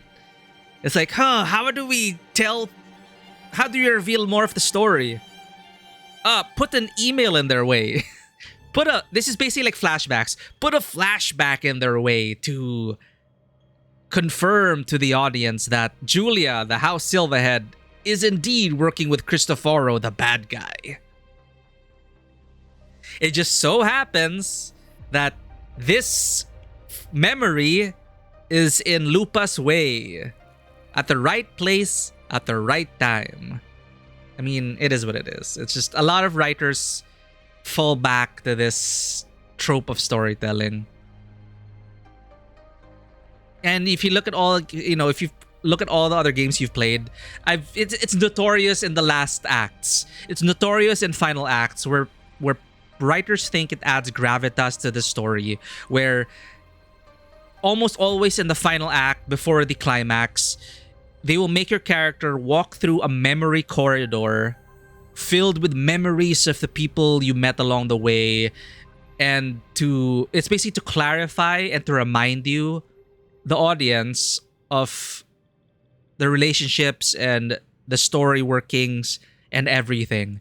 And then they drop you into the final battle after having reminded you of all that. Again, it's a trope for a reason. And I have been swept away by these sequences as well. It's just that I've experienced them a lot. It's especially in these open world video games. If you want to learn more about the lore, read all the pickups, emails, echoes of the past like this. Look, this will basically prove my point. How will this information... Basically, it's like they give us this information.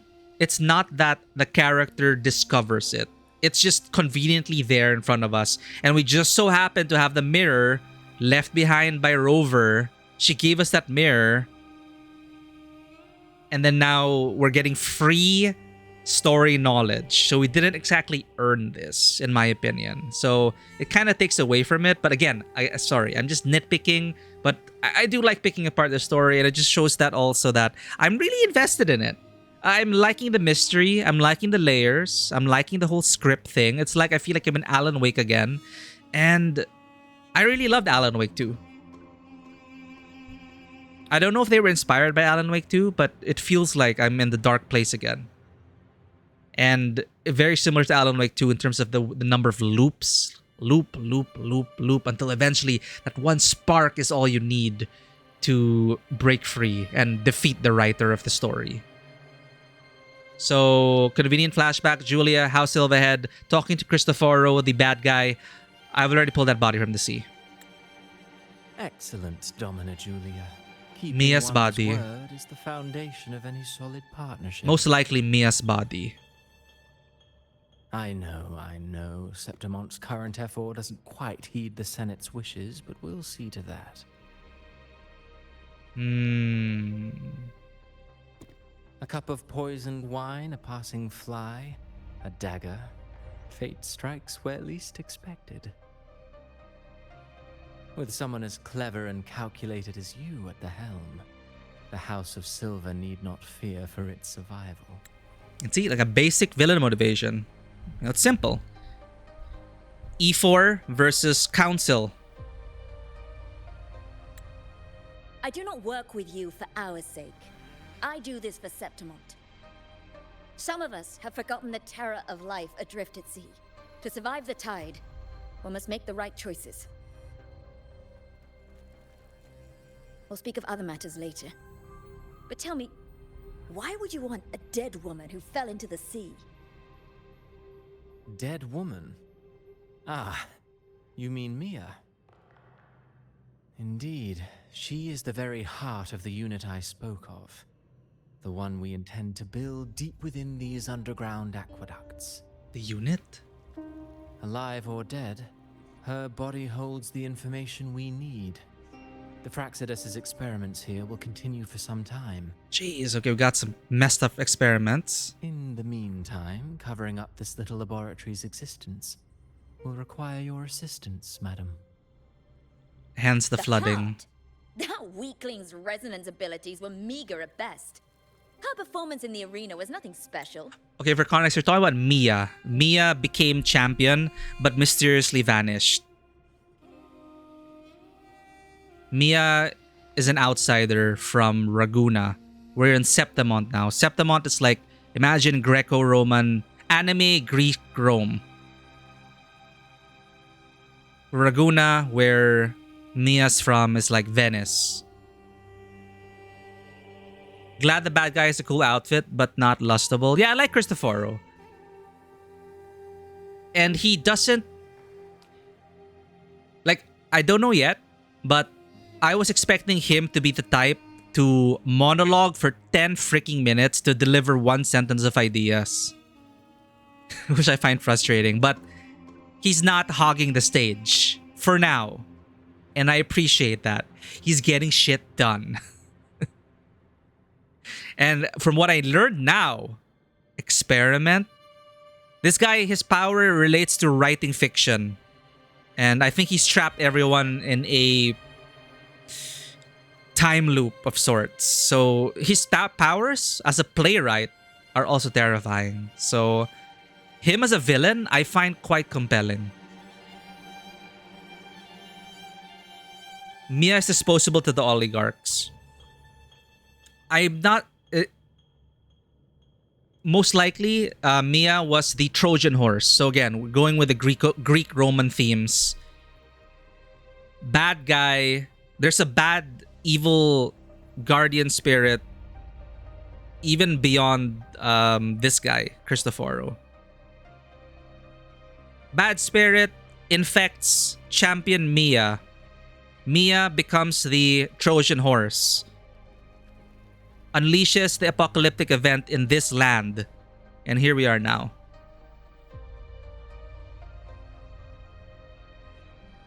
So sadly, Mia's story is one of tragedy. The dark spirit influenced her, preyed upon her weaknesses and vulnerabilities, and possessed her. So I want justice for Mia. I want to also save Mia's memory in a way. That's one of the things I'm hoping for in the story. Anyway, let's continue. It's interesting for me. Incompetent fools in the Senate using her as a puppet to shift the attention and anger of the masses. She wouldn't even have made it to the finals. And again, puppet for everyone. She was a puppet of the Senate. Shift attention, anger of the masses. Do not be upset, my dear Domina. You're absolutely right. The girl is so feeble she can't resist her creator's will in the slightest. Oh. And she's religious. And the story before this was that essentially their god was corrupted. So they were following a false divinity. So added to the list of her tragedies, she was believing in a corrupted god. Winning the Grand Aegon was precisely what brought the shadow of death upon her. Luck and misfortune, nobility and lowliness, weakness and strength. A person's nature is like two sides of a coin. Which is why Cristoforo really is using her as the heart of his story. Because I think he finds it fascinating as well. And he wants to bring chaos into the world. Is my assumption. Each Fraxidus member has their own goals. Some just want pure chaos. Some want control. I'm not exactly sure what Cristoforo wants yet. And I've always found beauty in There, see. inevitable tragedies.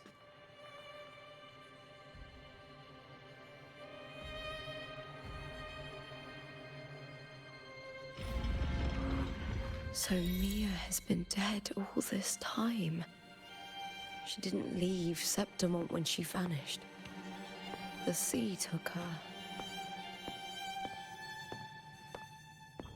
I'm guessing she took her own life. I hear cowering prey. I don't want to... I always feel bad defeating these echoes. They're so adorable.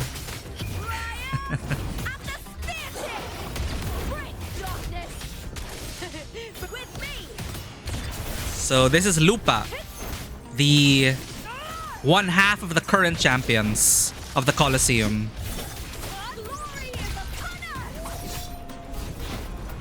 Her role in the story was overwritten, but we are trying to make her into the protagonist again. It's sounds like a very convoluted process, but so she is the protagonist now. Here,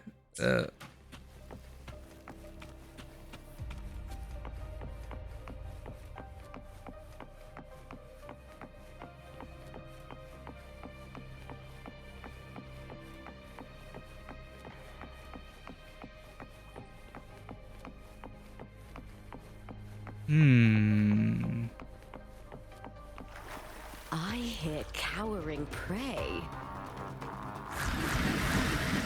Hi. With me to victory! With me into the spotlight!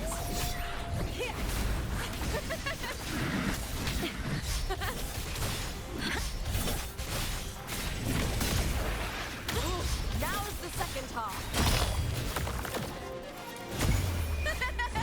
Break free, Lupa.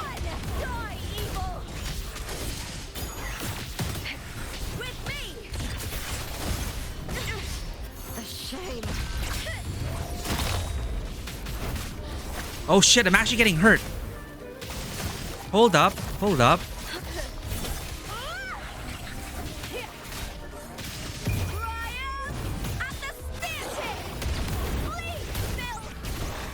Okay. Ah, we almost died. I underestimated them. Eh? What the heck? Oh, whoa, what the heck? Septimontian sculptures, I guess. Septimontian art. They did say they love sculptures.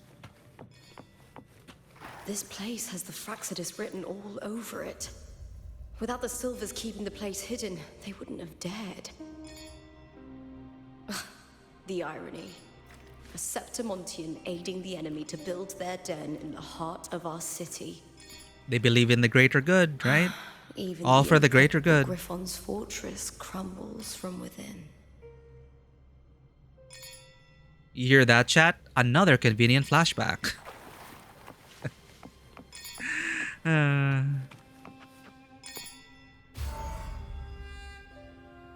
Cristoforo and Frolova. Okay. Frolova's another Fraxidus member, but they kind of had a falling out. Kind of. It's basically they, I think, want the same end, but they have different means. Or the other way around. I don't know. But now Frolova's our friend for some reason. Ally. Now she's helping us.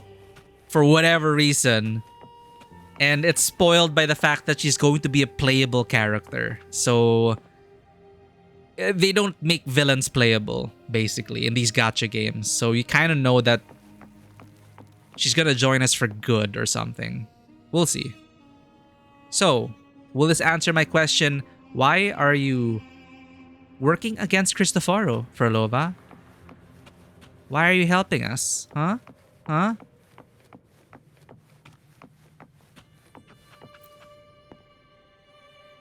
You can play as villains in Limbus? Oh, interesting.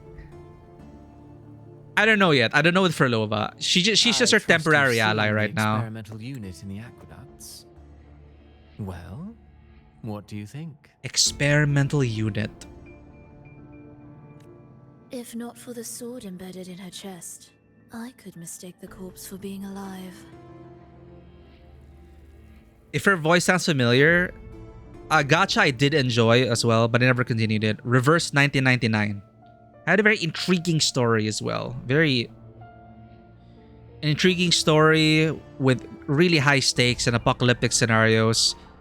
But it was also gentle and beautiful, and I really enjoyed my time with Reverse 1999. And Frolova's voice actress is the same as Sonetto. Indeed. Decades have passed, yet Mia remains as she was when first pulled from the sea. Decades. Her data has been invaluable. As the Threnodian's failed resonator, this specimen is in its own way remarkable. She was a failed resonator. You know, it wasn't so long ago that the rover intervened and Cartathea broke free from that tower. I hate it. I hate the title, sorry. The Rover. I discovered That's us. that a small piece of the Threnodian's essence within Mia was reawakened with the tower's resurgence into our world. Sounds as though you found new inspiration.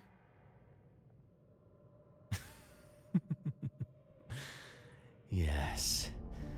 Septimont will host the Great Aegon soon. I've come up with a rather intriguing idea.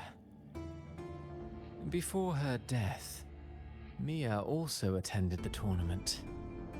I'll use that as the fictitious anchor to craft a play to rewrite reality itself.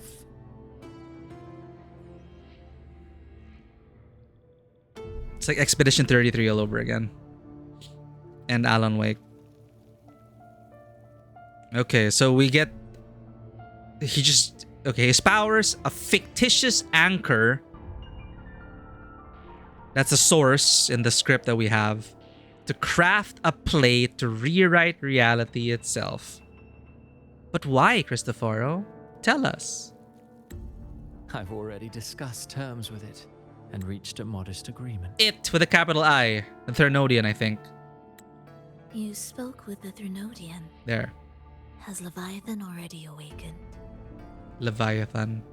Only a fragment of it remains. A weakened, cunning shard. Desperate to grow stronger. Ooh. I'll fashion a story for this sea creature, enabling it to fulfill what it once sought. To have the dark tide swallow Septimont whole. Okay. The Threnodian once sought to use Mia to find Septimont's central hub in order to corrupt the beacon system. Trojan horse. Even if met with failure, it would control the champion's mind to infiltrate the city's upper echelons. Most hype units, bad end units from alternative realities, or one of your sinners because an analog of the main villain you fought. One of your sinners because an analog. Because they like take those different forms and abilities. Ooh, that's interesting. Opponents before getting their alts. You fight them and you get their powers. Royalty of Mega Man. Okay.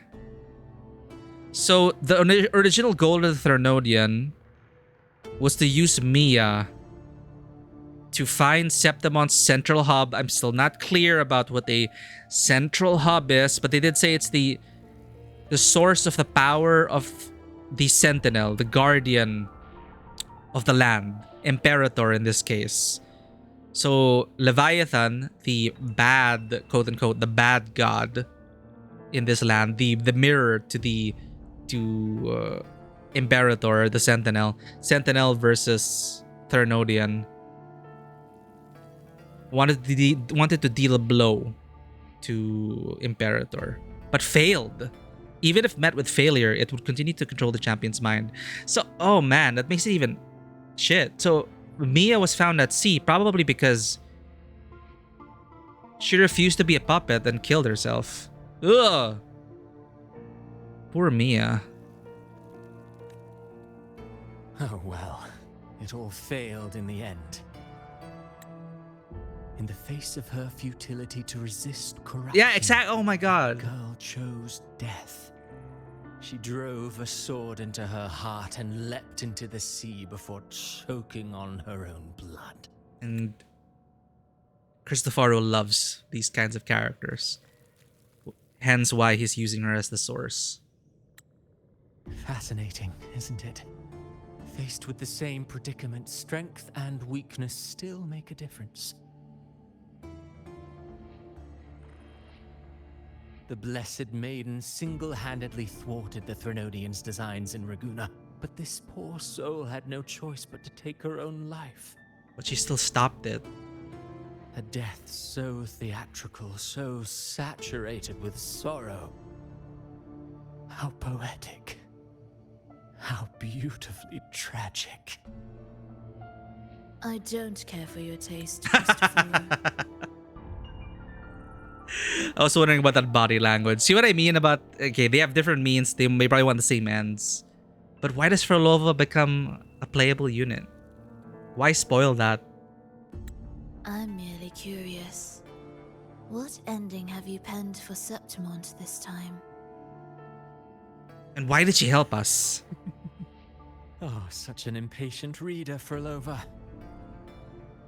This play is nothing more than an amplifier designed to nurture the Threnodian's lingering power. Once it grows large enough, I'll overlay the Sonoro onto reality. Sonoros, which are like pocket dimensions, alternative realities, spheres of reality, created from frequencies. Alright.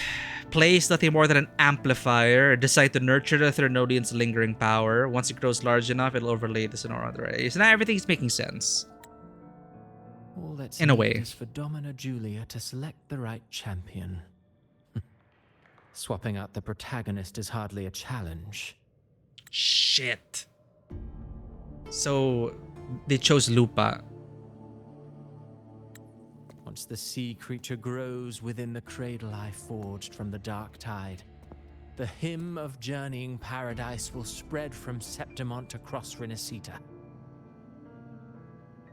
Really, compared to those Septimontians who've long forgotten Mia, the story I've written for her is far more thrilling. Don't you agree?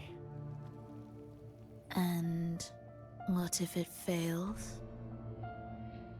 Then so be it. You know, Frolova, stories are but mankind's attempt to imagine and rehearse fate.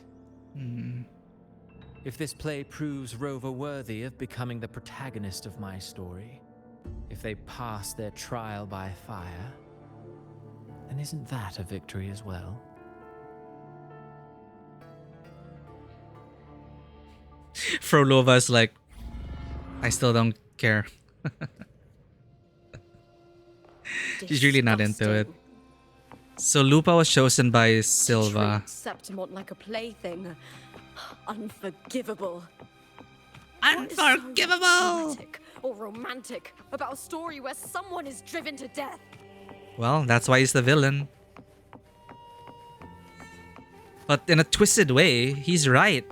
He's bringing her story back, and now we remember Mia. So if we beat him, in a way, it's like we will remember Mia's sacrifice. Mia deserves that.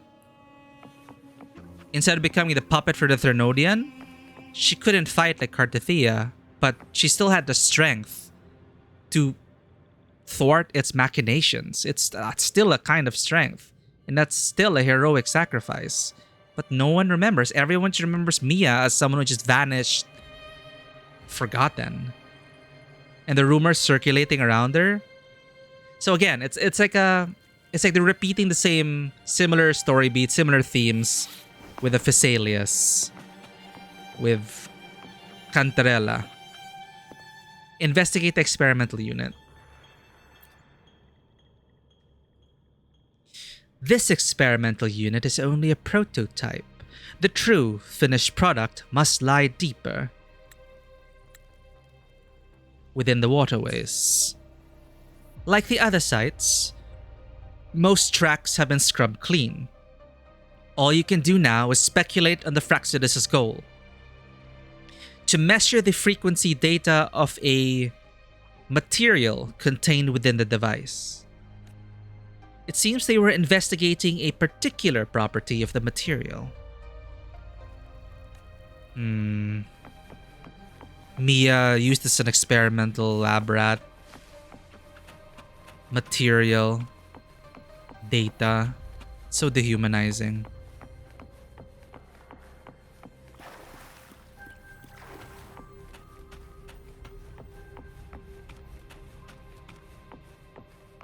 Help or health.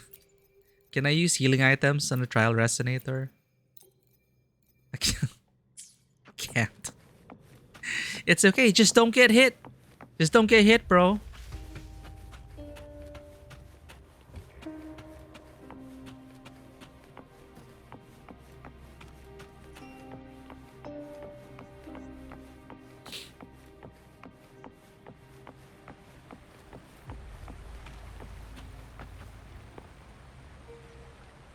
Sorry, Echoes, you're in the way. Here, cowering prey. With me, to victory!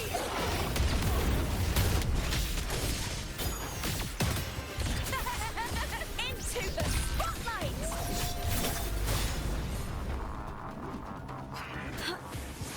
Face with me! Oh my god, we might actually die, chat.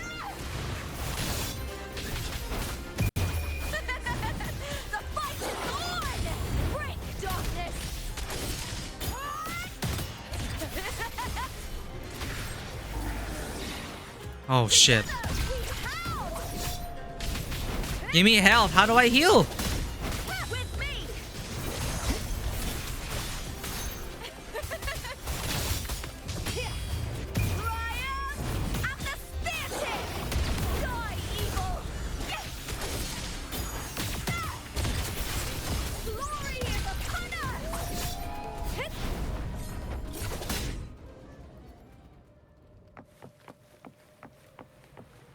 Our health. Oh my god, we need a checkpoint.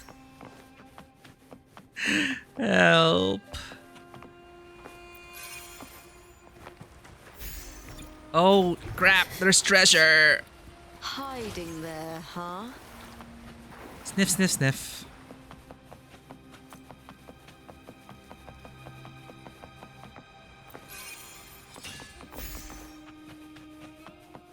See you in the after the ad break, chat.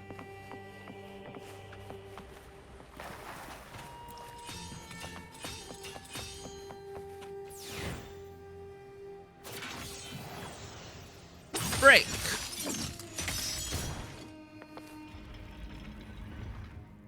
Take your ad money. I don't know if you can hear us or if I don't know what kind of ad it is. But I don't know if you can hear us, but I hope it's one of those non-disruptive ads. Honestly, if I could remove the ads, I would, chat. I appreciate it, Belenissima. But yeah, like sometimes I realize, on my end at least, I get ads that are just like a banner. At least you can still hear the streamer. It doesn't like kick you out. No, if there are ads, at least just let it be that. I don't want it to disrupt people too much. You had ad RNG. I didn't get it. They give me ads I can't afford. Oh, okay. So you didn't get an ad. Nice, nice. Yeah, and sometimes when a streamer says there's an ad break, sometimes I don't get it. It's really RNG, I guess. Chat. It's time to pay attention to another convenient flashback.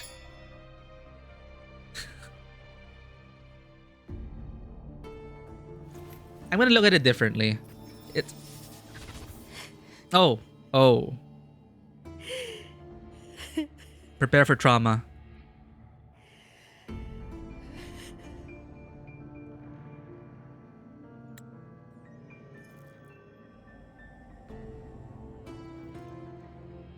Still lingering, Mia.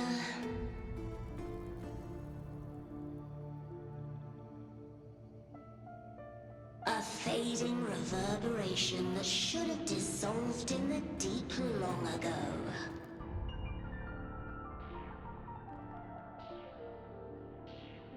Where are you going? To claim the title.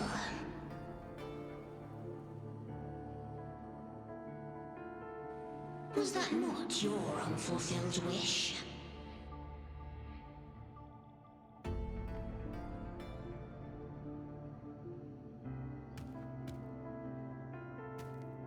That was never mine. The arena.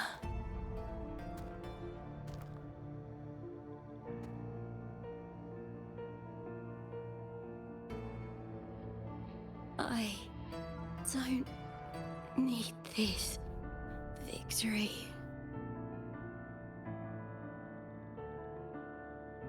But I do. Without a champion and the lion beast, I cannot touch the central hub left by Imperator. Remember, chat, this is a sci-fi game, so again with the computer terms, central hub, source of the power of Imperator. Okay. You, Cartathea, both my daughters, my very creations. Right. Why this fruitless resistance? Right, Cartathea. So they're like sisters in a way. Septimont ever granted you kindness. Ooh, that transition was cool. They neither love you nor need you. Long have you been forgotten.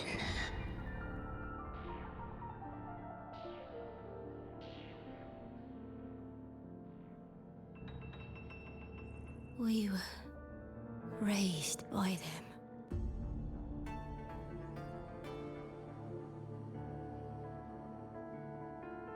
You will never understand. Proud in battle, and yet yearning for strength. I I know the heart of the Septimontians far better than you.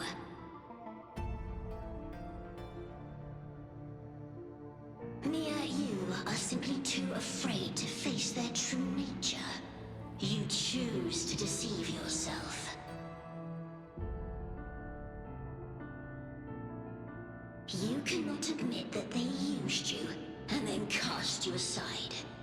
You cannot accept that from the start you were insignificant. Worst mother of all time. She did this to Cartathea and now this. No. Viburnum. My flowers. No! Hush, it matters not. Your thoughts are of little consequence. She's still hanging on.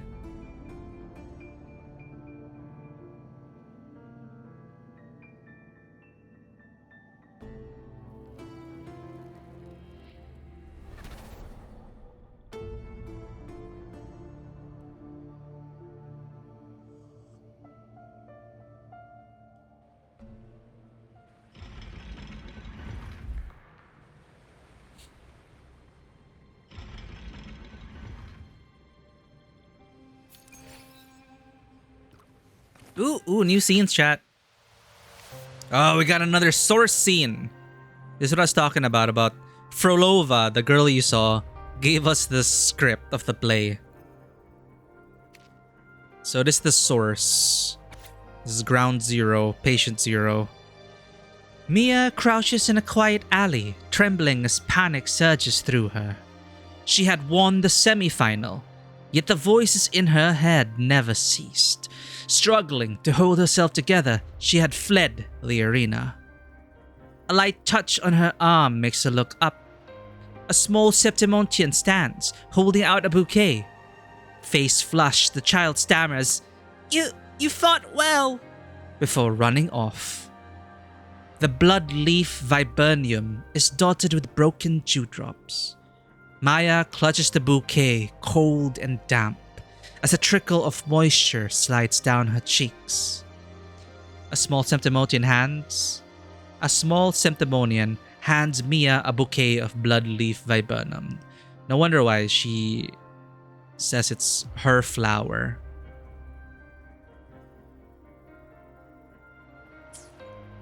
So, source fiction. We're here right now.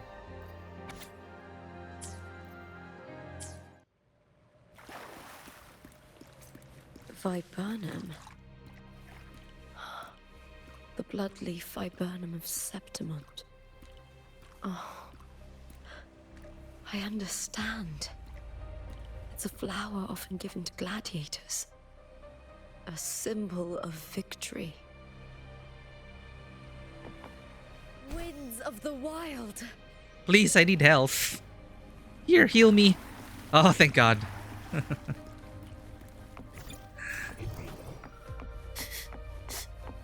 Hiding there, huh? I smell treasure.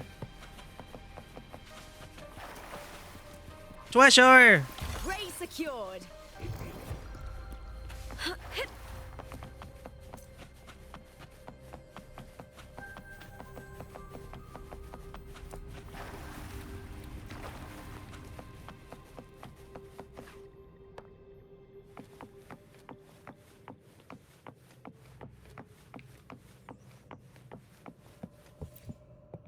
Ooh, we're going even deeper.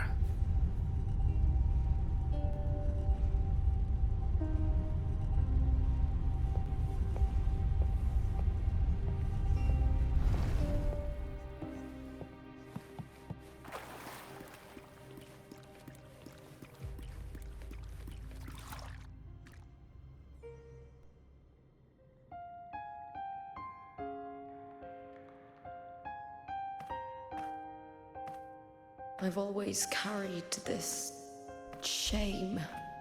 Shame for something I didn't choose. Shame for something that's just there. Sometimes it turns into doubt. I try to live free, and I do most days. But still, I see it. I see the pain in their faces. In the ones who fall behind, the ones who leave the field beaten, the ones who pin all their hopes on me. I've always wondered if I didn't have this gift, could I have reached this point with clean hands? She's suffering in success. Should I have judged those who trampled the rules to survive? Or was I blind to my own arrogance?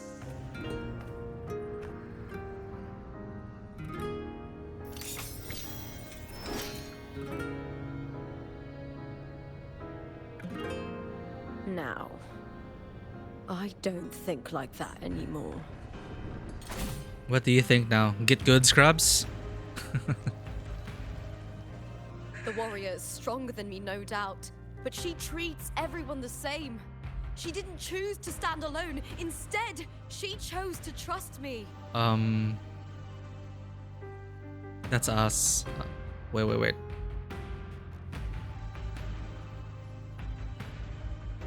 She treats everyone the same. She didn't choose to stand alone. Cartothea spent years trapped by the weight of everyone's expectations. Never stepped foot in Septimont before, but still sailed across the seas to be here.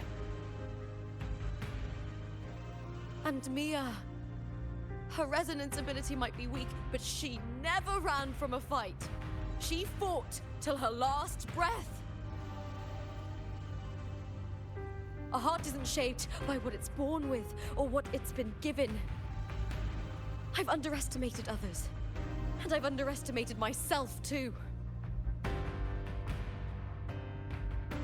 But you, the arrogance, thinking you understand the darkness in people's hearts, but you don't have a single drop of life in you! Beautiful as ever. The Griffon's fortress. My city, Septimont. A majestic name for the city of Septimont, perched atop Capitolini Hill. Ooh, we're getting lyrics, chat. It's her resolved, unsheathing her resolve. Its people are renowned as master sculptors, skilled hunters, and awe-inspiring gladiators who celebrate heroism. Built by the hands of the people, not the Sentinel and not the Threnodian. Where there's light, there's always shadow. But people need light. They'll chase it no matter what. And they'll learn to live with the shadow. Mia, Cartothea, they were born and raised on these islands. They are daughters of Rinascita. They belong to no gods but their own.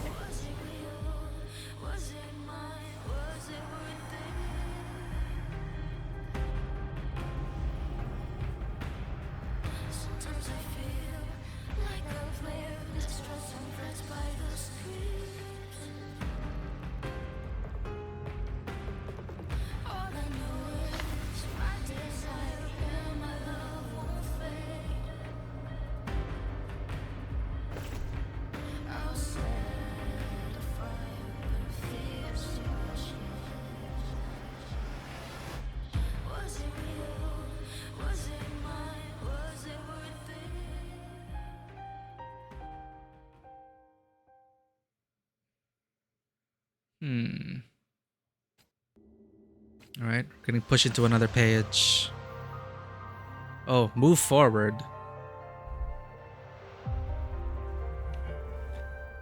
Better to die than to be a puppet.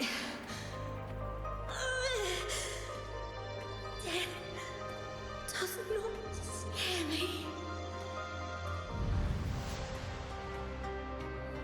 If divinity takes up arms against the innocent, I will raise my sword against divinity.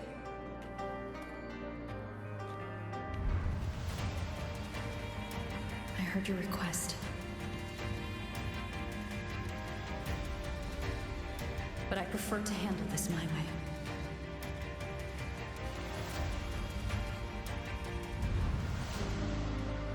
victory isn't won in an instant.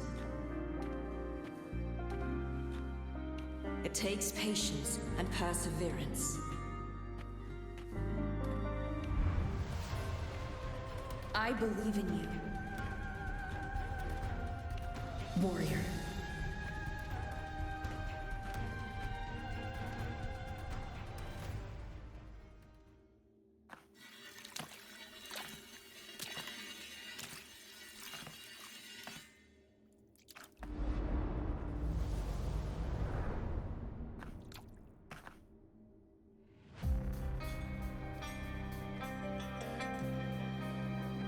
Boss music.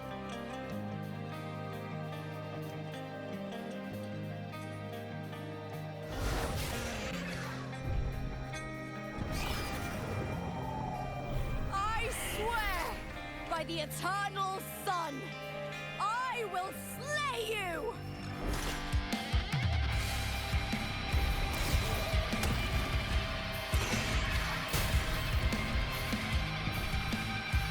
Oh.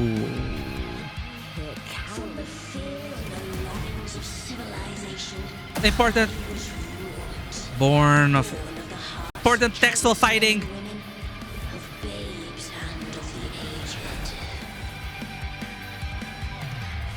From the fear and longing of civilization. Sharp blades and silver tongue, you struggle for power and revel in the slaughter of the arena.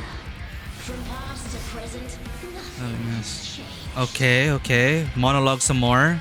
I can't fight while paying attention to you. What right do you have to judge the people of Renacita? Mia chose her end with dignity. Your very existence is an insult to her. Look at you cowering in this little incubator, desperate to evade your end. You will never understand what it takes to face the fear of death. The warrior spirit.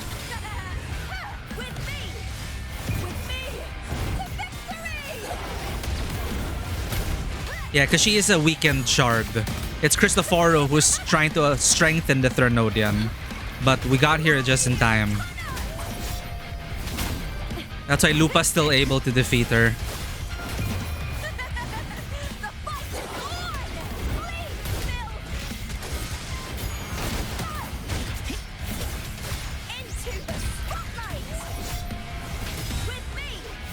Staggered.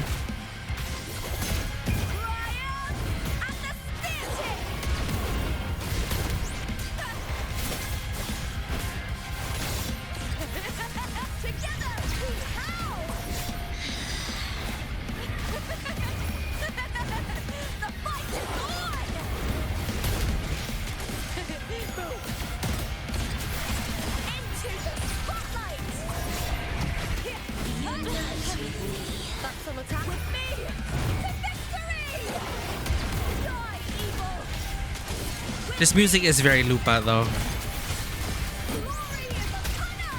I feel like I'm in Devil May Cry.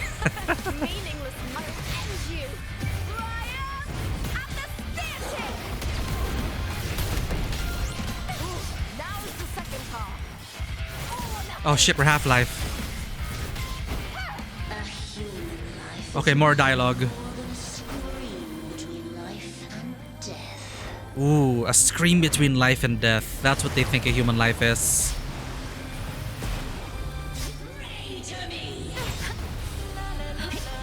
La la la la. Oh, we're getting lyrics. Combo. Combo.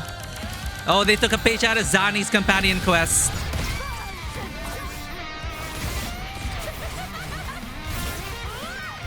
I like those little things. You see a lot of that in like God of War as well. Cinematic clashes.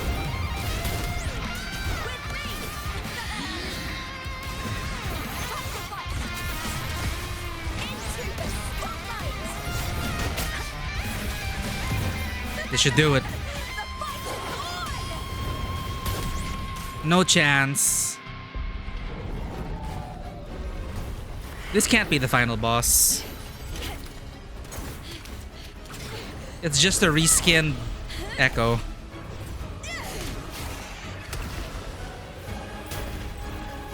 Whoa! Whoa. Greatness has no summit, and victory is never the final word. Proud, pitiful, cry, love. Wow.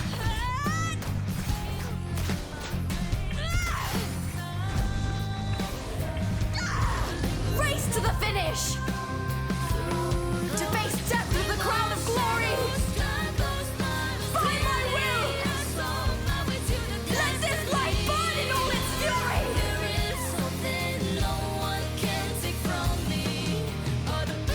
To me, there is no greater joy in this world.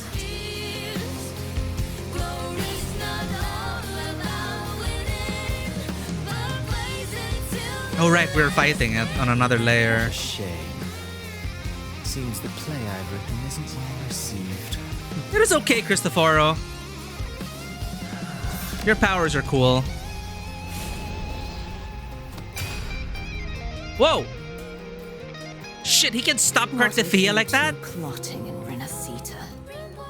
And Scar's Dear back. madam, let's leave some mystery for the next chapter, shall we? He stopped Cartithia's blow just like that.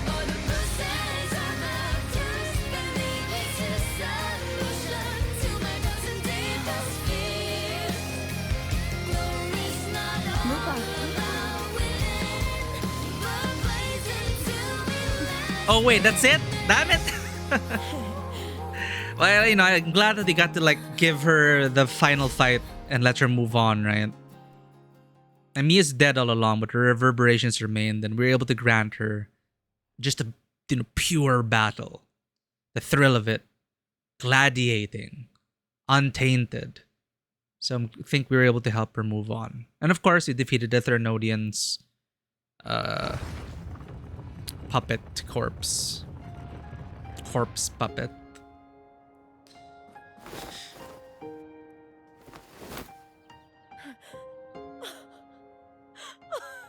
It's real! Both of you are safe! The Threnodian's frequency is gone. Well done, Lupa. So how I'm reading it, pun intended, is that we were all three different timelines, three different Threnodian shards. It is getting stronger and stronger and stronger. There are more and more pages being added. And yeah, we were just able to stop it. Cristoforo, of course, like there's that they tried to cover up that little possible plot hole with Alan. Because Alan Wake, it comes up where you could just say that if you're a writer who is creating the story, why don't you just write a win, right? Why don't you just make Saga Anderson solve everything, give her all the answers, and then just stop this? Like, why can't Alan just write that? But apparently, there's just some greater laws of fiction that it has to be a well-written story. For lack of a better explanation, essentially that. Like, Alan, the limitations of his powers is that the story has to make sense, and there are certain fictional rules to follow. So if I'm going to apply that layer to Cristoforo, because you might ask, like, why did Cristoforo give us a chance for this to happen anyway? One, it's in his character, because he said it to Frolova himself. He says, well, if they're able to succeed, then his job as a playwright, he'll still find fulfillment in that. And that's just, he's willing to experiment on people, drag people from the depths. And in some twisted way, he brought Mia's stories back. The question would be, how would it be remembered? How would Mia be remembered? So Cristoforo, helped, but also is a villain for trying to... He gave us a challenge, and within the laws of his own fictional world,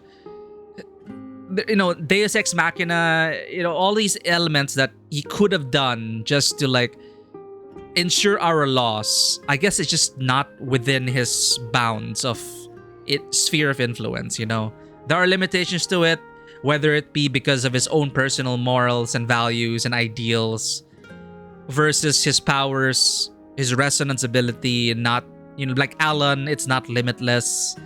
So fine, I can kind of get behind that we could have won, we could have he had to give us a fighting chance, essentially. Like Alan Wake, he can't just make the heroes steamroll through everything, because then it wouldn't be a good story. Saga still had to be challenged, and there still had to be a chance of failure. So then you had to put trust into your own creations, into your own story, and into your own heroes to pull through and defeat the bad guys, which is what we did now. So we had to do it in 3 separate realities, 3 separate timelines, 3 separate pages, because Cristoforo was strengthening the Thernodian and the fiction was getting too thick. So we cut that down to size. GG. You found the righteous one and safeguarded Septimont. It's like something out of a knight's tale. No, wait, gladiator's tale?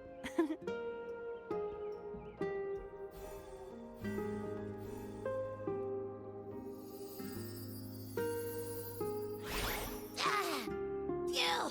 Finally, I can stick my head out. Rover, are you okay? So why were you asleep this time? I thought we fixed the Abby problem. The whole reason we came to this land was to fix Abby, who was fading away. Cartithia was able to stabilize Abby's frequencies, so Abby was able to... Because Abby was always sleepy and so tired, and we were wondering why. Sounds like real life, huh? But... So why was Abby asleep this whole time? Because he was not written into the story? I'm fine, Abby. There. What happened to you earlier? Wait, we're already in Septimont? Right, probably like Alan, we gravitated towards the sphere of his fiction, and he was just written out of the story. Which is why I still find him, so far among the 3, you had Scar, you saw Scar earlier. So far, he was all Joker, chaos, he was just anarchistic and just bring an end to the world for it to be reborn, blah, blah, blah, blah, blah, blah. Furlova was all, delicate composer, corrupting echoes to do her bidding, puppets and all that. Cristoforo, through fiction, through play. So I like that each member of the Fraxidus have their own fortes, which is a literal term they use in the game here, fortes. So I find Cristoforo quite interesting and compelling in that regard. So I was just talking to you, and then boom. Yeah, Felt there. Like something just covered me. First it messed with my frequency, then I just passed out. Wait, Carthia? And a girl I don't know? You're lively. Your echo's more boisterous than a Tadar.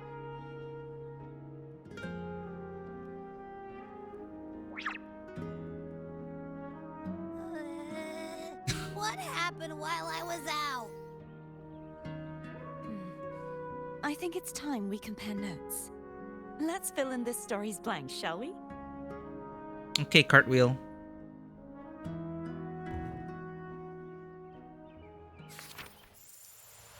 Huh? We erased...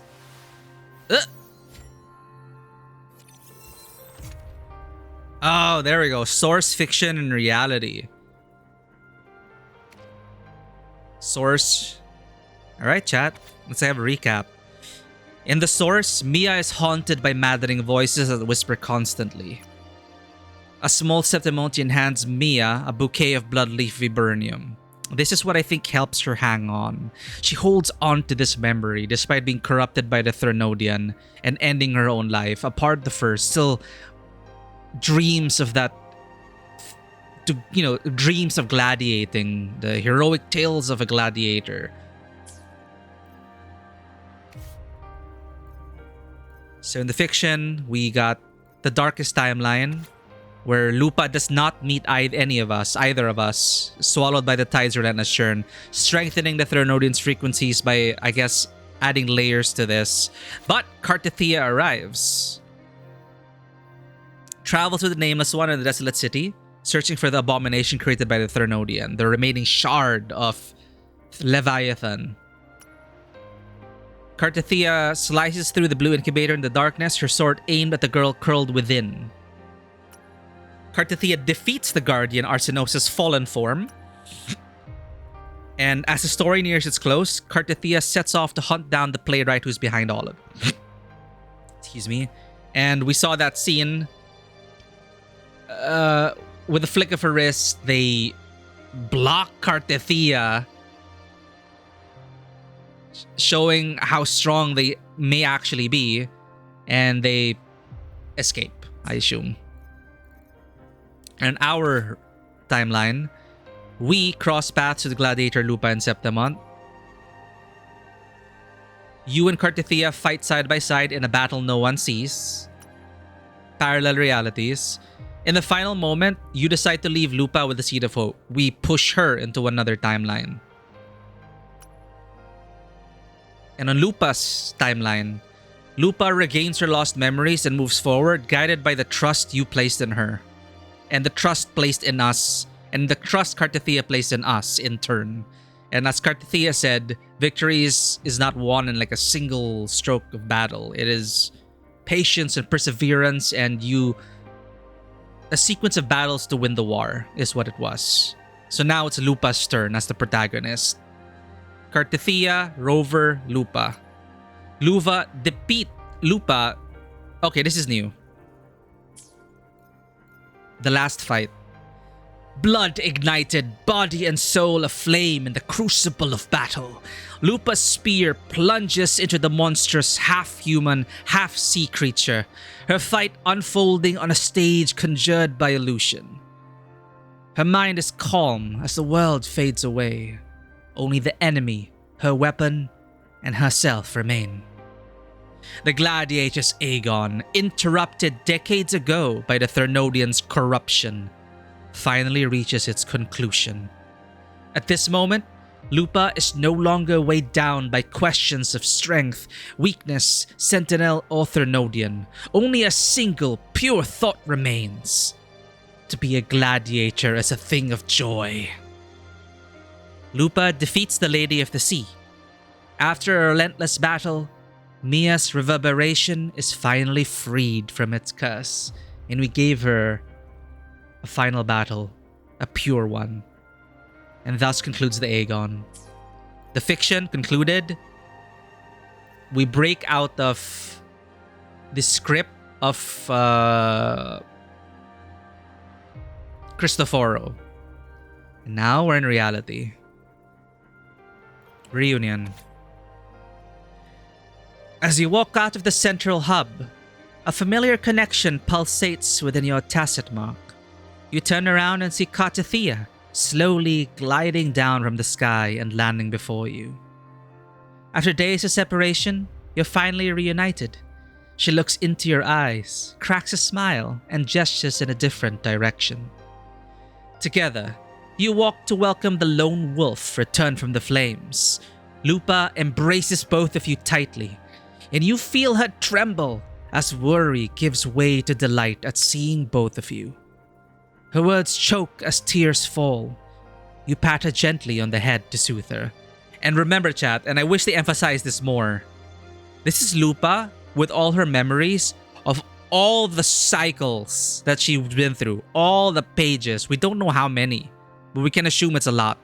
And she even remembers the timelines that she failed in. So that's why she sounded so relieved, like, this is real, this is real. Because you have to remember of all the cycles. Vivi, welcome back. We're just finishing the story, and I'm seeing so many shades of Honkai Star Rail right now, Vivi. One word, Phynon. Second word, cycles. And I think you'll understand where we are now in the story. So welcome back. Hope your gacha dailies went well. So we're just reading the final pages now. Together, you walk to welcome the lone wolf. Lupa embraces both of you. You feel her tremble as worry gives way to delight at seeing both of you. Her words choke as tears fall. You pat her gently on the head to soothe her. Aw, pet the wolf. This is a story co-written by you, Katathea, and Lupa. Now, it's coming to an end. The three of you reunite. Together, you are the true playwrights of the story. The tweet with Finon? I have not. What is this tweet about? I'm not updated with the story in Honkai, but I heard about the similarities to the story, the cycles, and him being thrust into the protagonist role. And imagine going through thousands of cycles over and over and over until seeing all your friends die over and over and over and over again. But because you are the protagonist, you continue on into the next page and the next page to the next page. So here we are. Source, fiction, reality. It is a nice little jaunt into it. And again, I loved Alan Wake 2. Okay, and this reminded me of Alan Wake 2 in a good way. Cristoforo reminded me of Alan Wake 2 in a good way. And I was intrigued by the layers getting peeled off. I was just, again, I guess we're being nitpicky here. The final resolve of Lupa, the unsheathing, her monologue, her monologue of strength. I don't know, man. It just, I don't know. It just seemed a bit clunky to me. But I like the payoff and the boss battle. It is just a reskinned Echo. Like, they didn't make a unique, like, Mia deserved more than just a reskinned. It is a terrifying reskin though. They used her upper body and fused it with that other Echo. But we already fought that Echo so many times before. So I'm like, I wish they invested more in creating a worthy opponent for Lupa to fight. Because that is what Lupa was about, right? No match fixing, no corruption, no political games, just the thrill of the hunt. The pure... the pure feeling of gladiating, you know? But I'm glad we're reunited, finally. Exchange information. Here we are with our gal pals. We're gonna make sense of it all. This is Katathea. She was the main character last patch. This patch, it's Lupa.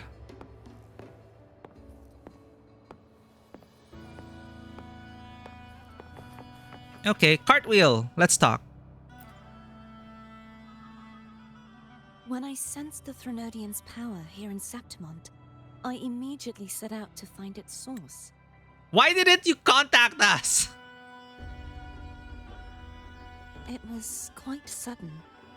I slipped through the smallest of cracks to enter this Sonoro, which severed my contact with the outside Okay, world. fair enough. They explained it. She just didn't want to worry us, I guess. It was to investigate. And it was too late. Once you got trapped into the fiction of Again, once you're trapped into the fiction of Cristoforo, you're trapped. How do you get out? How do you contact the outside world? Apparently you can't. You'll go now and rest your head. Have a good stream and good night. Thank you for the lurk, Vivi. Always great to have you here, a fellow gacha lover. And yes, feel free to share it. It might contain spoilers, but we're gonna continue Honkai Star Rail soon anyway. But I wanted to prioritize this because, you know, time-limited rewards and all that. Good night, Vivi. I found Lupa in the city. She had lost her role. And how did he find out about the powers of Cristoforo? How did you know about his role?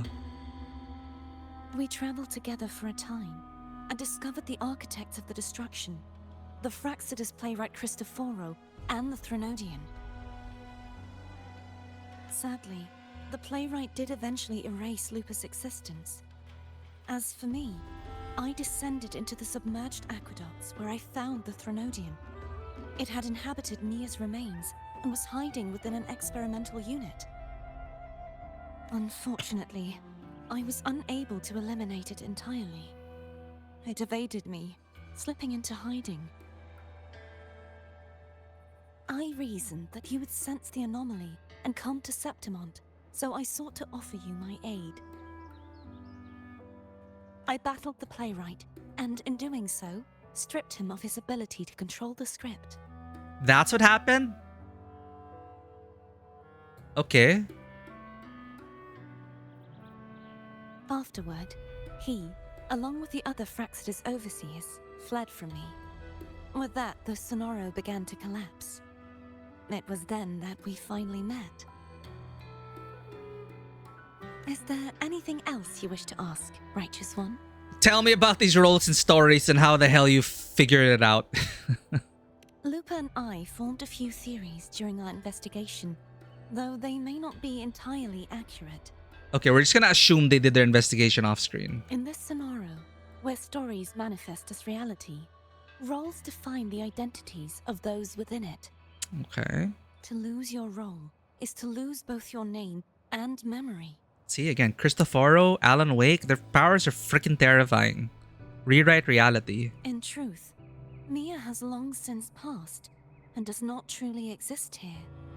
It was Lupa, not Mia, who won the 3-day Aegon. Mia deserves to be remembered. I suspect the stories created by the playwright cannot stray too far from their original frameworks. The limitation of his resonance ability. Good, and they're addressing this. Thank you for the self-care, Zen.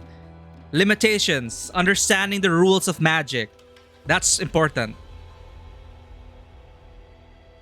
And I'm glad that our speculations from the beginning, again, it is satisfying. It is satisfying for me to unravel this.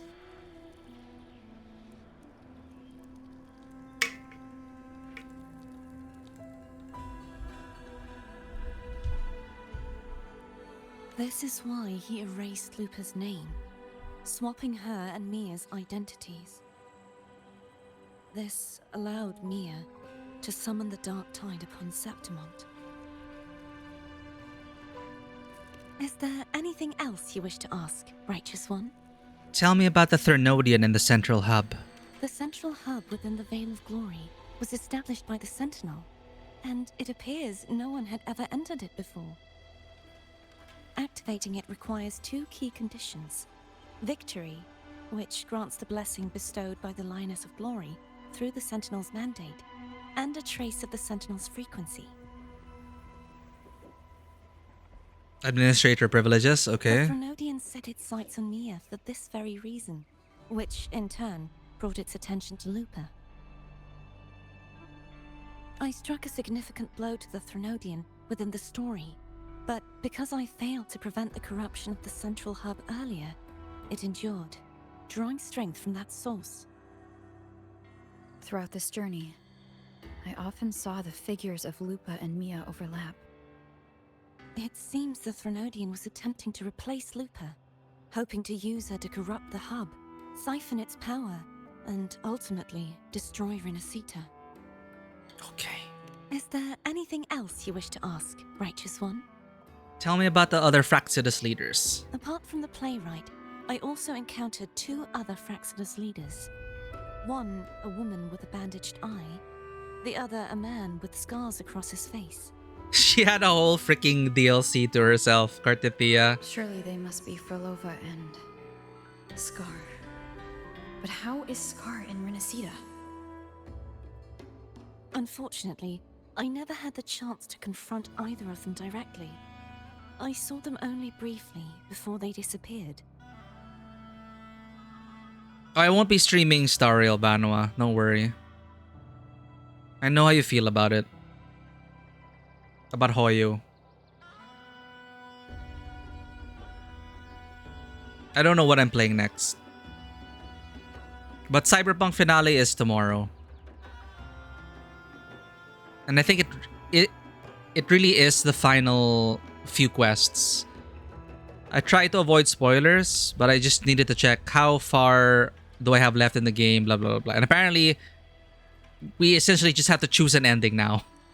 So for sure it's gonna be Cyberpunk finale tomorrow. Today's an unscheduled stream and I just wanted to get Wuthering Waves done.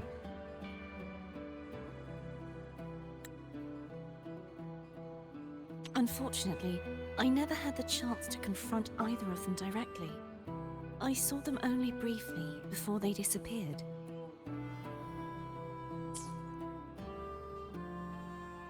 I'm not sure why they've gathered here in Septimont.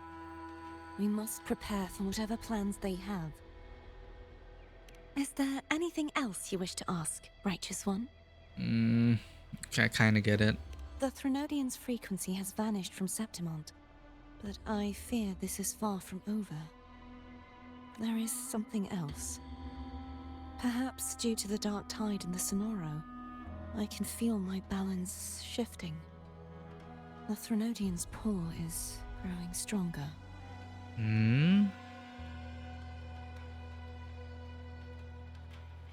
Cristofaro did say that, well, Sonoros can overlap reality, can overwrite reality. That is his goal.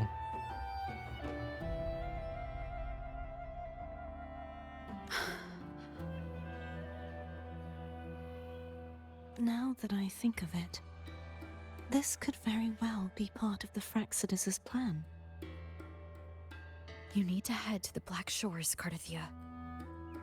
Hmm? They've been dealing with the Threnodian for years.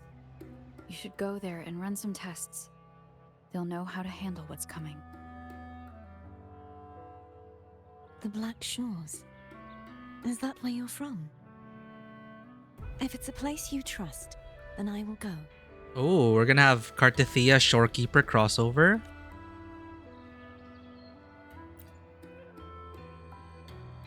The Threnodian's frequency has vanished from Septimont.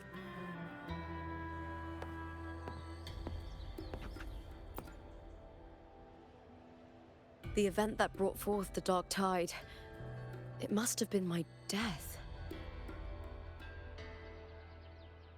After that, the details of the story blur. It repeated so many times. It's hard to remember everything. All I remember is wandering the desolate city streets in a Septimont corrupted by the dark tide, unable to escape, until I met Cardathia. Speaking of Alan Wake 2, I never got to play the DLC. Like the final cut or something. In the DLC, supposedly it gives you a true ending. She saved me. But in that story, we couldn't fully resolve the source of the disaster. Then in another story, I encountered you, my fellow warrior. After we parted, I awoke in yet another story, in the Vale of Glory, where I finally saw the Threnodian's true form in the submerged aqueducts. It had taken control of Mia's corpse, and was using the Fraxidus' Sonoro to grow its power. After defeating it, the Sonoro began to collapse. I passed through those crumbling pages to find you. Is there anything else you want to know? I'll hold nothing back. Tell me about your death. My death? Well, I'll start from the very beginning. My journey to win the championship. I had failed to expose the family's match-fixing. After being deceived by Domina Julia and winning the title on my own, my memories became a blur. I was probably under some form of control. Right, because Julia offered up the vessel to the Threnodian, Lupa. The last thing I clearly remember was standing in the central hub in the Vale of Glory, pressing my spear into something that resembled a control panel. Then the dark tide began to surge. In the end, all of Septimont was swallowed by it. I'm not sure when all this started, or where the line between the reality I knew and the Sonoro world created by the Fraxidus began to blur. But in those 3 days of the story where Cardathia didn't rescue me, I would always die on the first day, helplessly watching as my home slowly crumbled to dust. In those 3 days of the story, where Cardathia didn't rescue me, I would always die on the first day. helplessly watching as my home slowly crumbled to dust.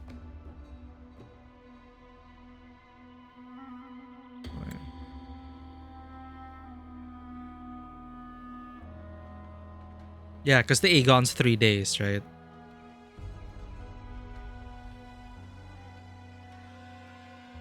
Always die on the first day. And how many loops has she gone through? Is there anything else you want to know? I'll hold nothing back. Tell me about your journey with Cartathea.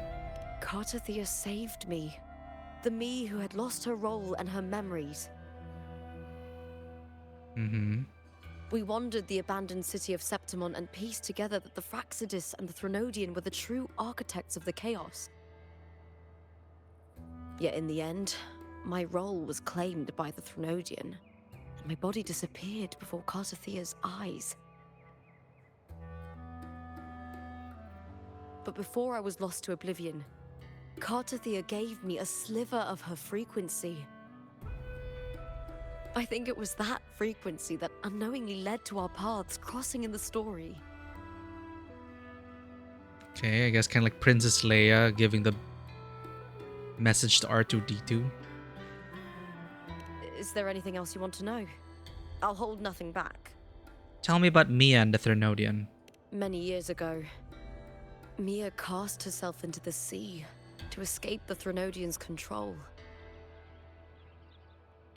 But Domina Julia recovered her broken body from the depths and handed it over to the Fraxidus. So that's why I think... Oh, wait, I don't think Mia won. She got to the finals, right? She beat the semifinals. But instead of going to the finals to become the vessel of the Threnodian, she decided to just disappear. And that's where her story ended. For years, they subjected her remains to twisted experiments until the Threnodian's essence, still lingering within her, finally awakened. The Threnodian took control of Mia's corpse, turning it into a half-human, half-sea creature monstrosity. It formed an alliance with the Fraxidus. The last trace of Mia's reverberation was forced to be part of it, tortured and ravaged. Is there anything else you want to know? You gave her a final battle, helped her move on. That's about it. Oh, the script and the copper mirror you gave me. I'll return them to you now.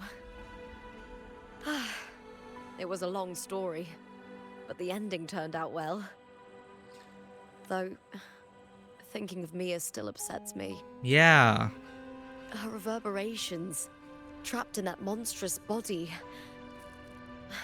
I can't imagine her suffering over the last 20 years. It's 20 years. When you defeated the Threnodian, you also set her free. Yes. It was an honor to have that final battle with her. Thanks to you and Cartathea, I was able to rewrite the tragic ending of this story. Thank you, my fellow warrior, for believing in me. There's one more thing. We should return to the central hub in Septimon. I found something tied to you there. The central hub? Good timing. There's something I need to handle in the Veil of Glory, too. Good. Let's set off together. Let's go. The Threnodian's frequency has vanished from Septimon, but I fear this is far from over.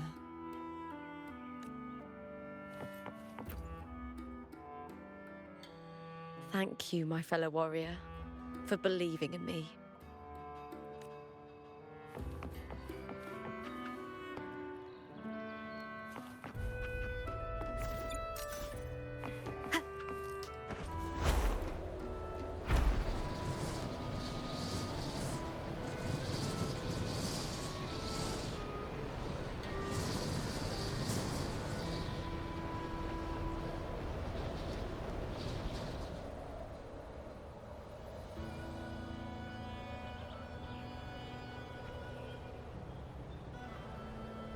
I'm pretty sure Lupa's gonna give me a good ending. I hope so. Let's recover some stamina.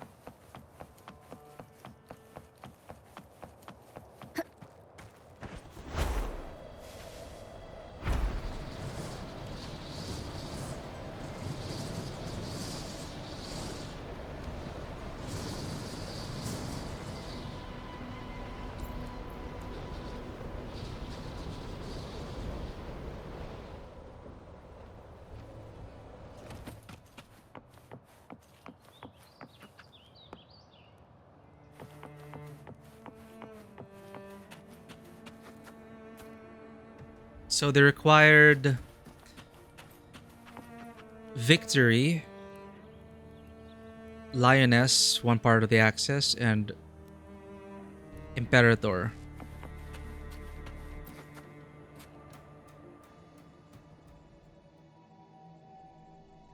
Central hub. Yeah, it's really like that place in The Force.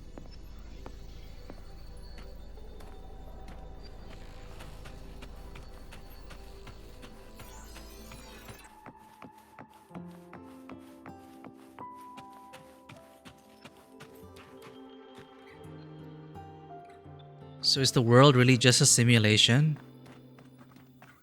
When Are these like the core vanished, I processors? destroyed the experimental unit, pursued the Threnodian, and defeated the Lioness of Glory it controlled. Then, I came across this place.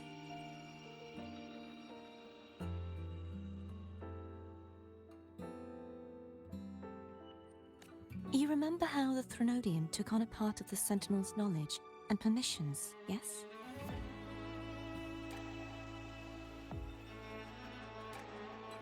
Because they merged?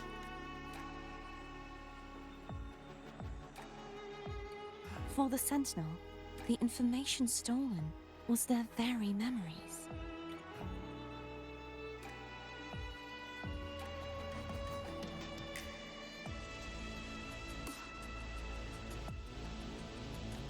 For this reason, even the Sentinel forgot that before merging with the Threnodian, they transferred some of their knowledge to the central hub in Septimont.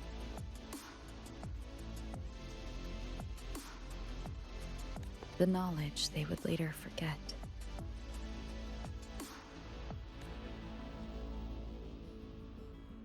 It was a secret, one the Threnodian should never learn. The Sentinel moved it there for safekeeping.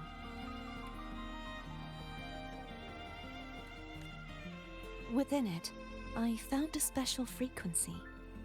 A part of it felt like yours. I believe it's what the Sentinel left for you, so I took it. Huh? We supposedly wiped our own memories. I think we're like a god. We wiped our own memories and we returned to mortal life. But okay. You feel a faint frequency of sharp. Seems like a clue. The true secret they left for you is not here, but in that direction. Why? Wait. You feel a faint frequency of sharp, cold wind.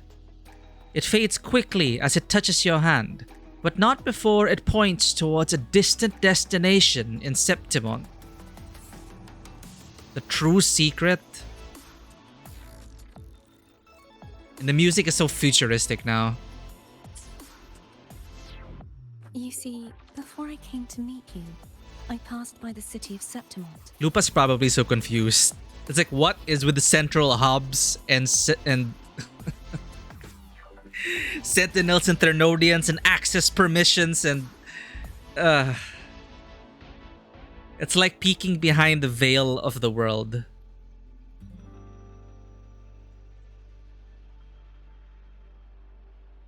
The arena I destroyed has been restored, but in the people's hearts, it's still the Righteous One and Lupa who claimed victory.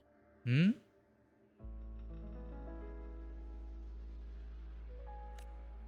The Fraxidus' power to reshape reality is deeper than we realized. I'm afraid this is just the beginning. Oh.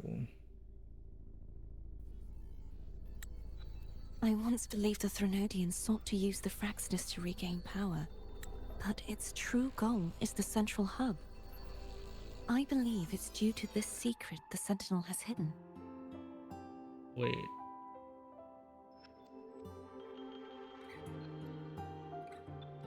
But it did get to the central hub.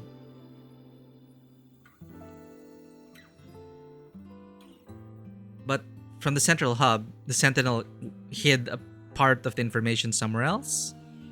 Okay. That direction. It leads to the hunting grounds. The blight cloud still lingers there.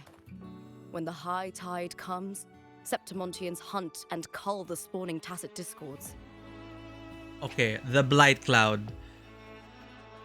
An omen of the coming dark tide. One that has lingered over Septimont for years. The region it shrouds is known to Septimontians as the hunting grounds. High tide. One of the signs that heralds the coming of a dark tide. It's when countless tacit discords swarm beneath the blight cloud, descending upon Septimont in waves of destruction.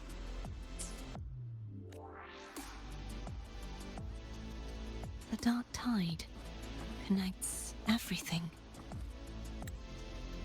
I cannot pinpoint where the Sentinel's message lies. I'm afraid you must go there yourself. But the worst of the storm has passed. Let's take a moment to rest. The story's not over. There's a part 3. Lupa, will you be our tour guide? Show us the sights and glories of Septimont?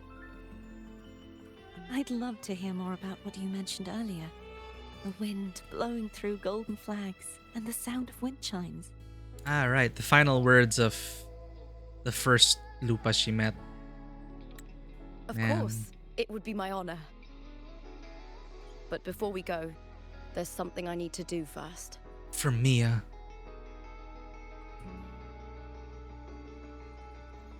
I'm surprised she's not like questioning everything. Like, what is reality?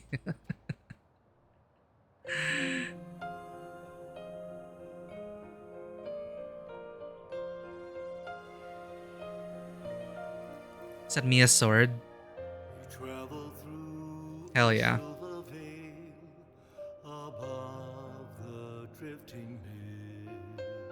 What's that? It's Mia's sword.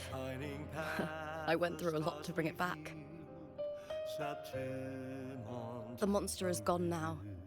Like so many Septimontian heroes whose bodies were never recovered, I wanted to return her weapon. This is where she gave her life. I can't say if she loved or hated Septimont more.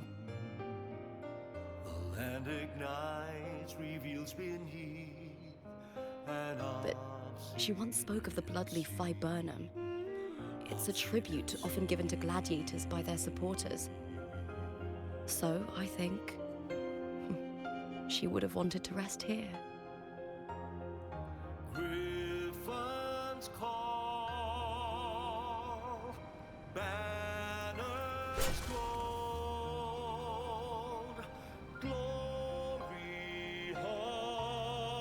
It's beautiful. Our city. The city of glory. The people here love to drink, laugh, carve statues, and hunt.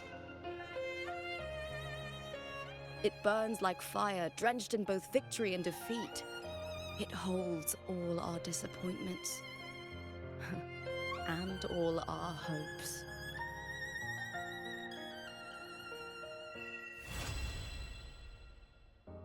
Eagle's nest where thunder sleeps. GG, the city that shines. Ah, that is a fun little mystery. All right, let's just read these last two ones, but I guess the story is going to continue next patch, chat. We won't be going back to Wuthering Waves until the next story patch drops, so we have a lot of other games to pursue. So I'm glad I got to stream this today and I got to go to the end. But this is a fun little Alan Wake-like experience. I appreciated it. Cristoforo, for me, a compelling villain. And there were some nice story beats here, and I'm glad Mia gets to rest in peace, and we get to honor her memory. Afterglow. The sword that had accompanied Mia in countless battles pierces her chest. The pain and blood loss overwhelm her. Her grip on the sword falters, and she stumbles to the edge of the cliff in the Veil of Glory. She glances back at Septimont, the place that had given her both joy and suffering. It had won her heart and broken it in equal measure. The ancient city stood ablaze beneath a fiery sunset, its reflection in Mia's eyes as vivid as when she first crossed the sea with her family and set foot on this land. How beautiful. That was her last thought as she fell into the sea. Mia sacrifices her life and plunges into the sea. She refused to become a puppet of the Threnodian. Fiction, all of that happened. Last fight, we grant her release, return to reality, reunited with old friends. And... gem. The world is collapsing. Pages curl as fiction slips away from reality. Frolova stands silently upon the still waters, bending to retrieve an unfamiliar object from the depths. It is a gem. Originally from Raguna, this gem passed through many hands before reaching Septimont, brought here by a young girl. To avoid drawing attention to the faith the jewelry symbolized, she had the gem removed, melting down the gold to forge it into a gladiator's helmet. The gem's natural cerulean hue has been tainted a deep purple and bears the mark of tidal blight. Deep within the crystal's depths, the silhouettes of fish drift slowly. Before the scripts burn and fade into oblivion, Frolova takes the gem from Mia's helmet. Well, we didn't see that. Huh.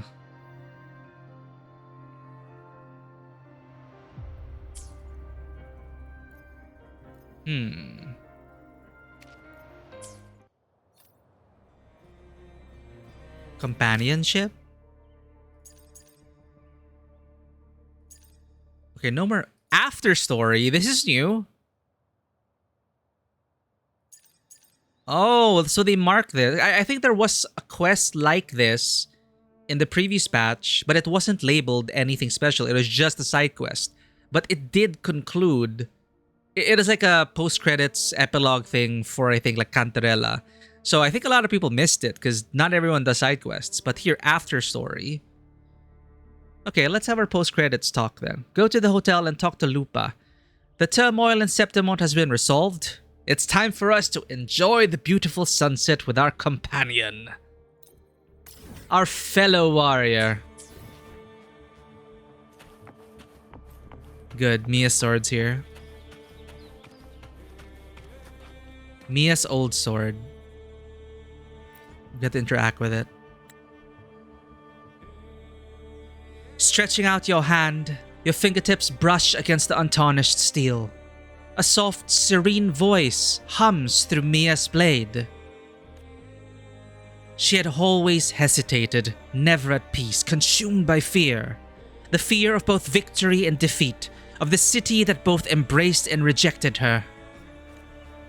But at the end of the end, she had found contentment beyond the crowd and the cheers. The cold currents had receded, and the sunset was gentle. There was regret, yes, but no remorse. She closed her eyes, the last vestiges of her consciousness rising to the surface before dissipating like foam.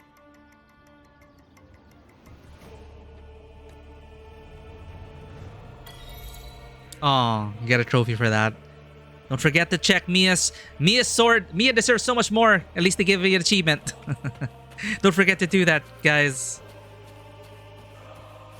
Interact with the sword, get an achievement. Oh, there are more. Did we interact with this one already?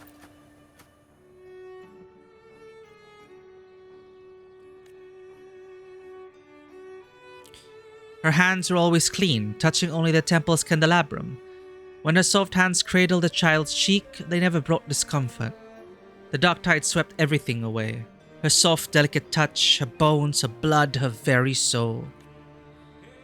Her hands became stained with scars and blood. Before the sword tumbled from her grasp, she lifted her gaze and saw the battlefield bereft of a single soul. Damn. Oh, there's so many other memories here. Cool. Can you scan them? Alright. We'll read this as the ad break goes on. When you guys return from the ad break, let's do the post-credits. A bold, carefree laugh echoes from the shield. He was the city's most cheerful gladiator. His laughter boomed like thunder in the arena, drawing others in without them even realizing it.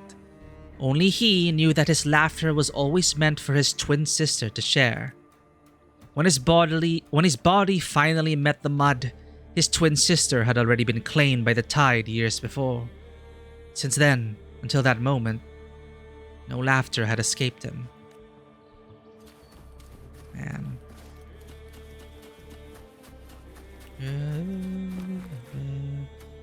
Alright. Fly!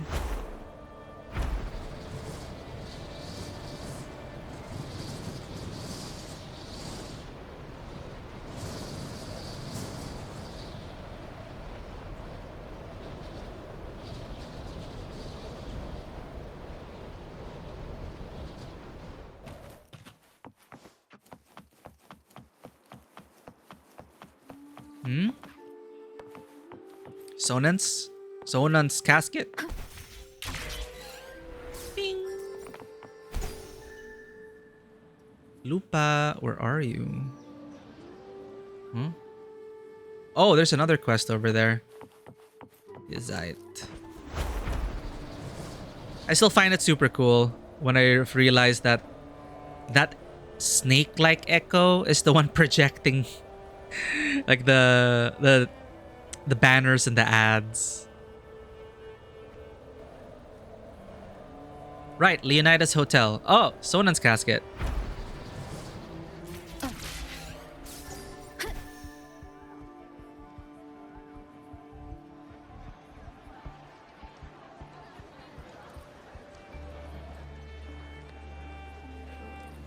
Alright, and he should be back from the ad break soon. Boop.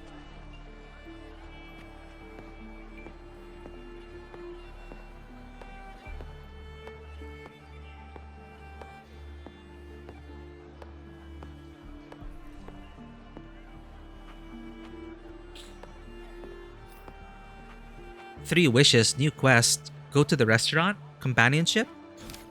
Yo, we have two after stories. One with Cartithia and one with Lupa. Cool. Sure, we have time. We finished quite early. The turmoil in Septimont. Enjoy the beautiful sunset with your companion. So, Lupa first.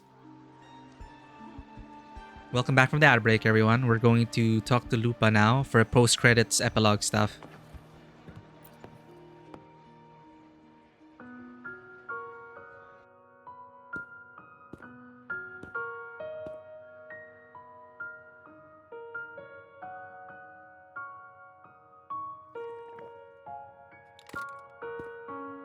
I didn't realize she had scars on her back.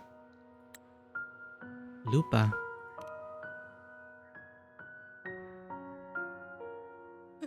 You've come, warrior. Oh, that's not an energy drink. She's drunk. I think. Okay, this is why people meme this game is called Gathering Wives. You'll see. Are you drinking? Just wheat juice. Wheat juice. There's wheat beer. Sure. Wheat juice. Wheat beer.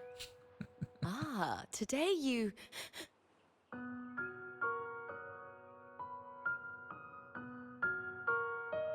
Oh, you smell nice. Stop smelling me again. Dried wheat. Warm.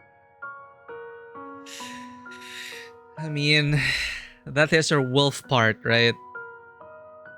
Do you really have a wolf sense of smell? You know, I've been meaning to ask that.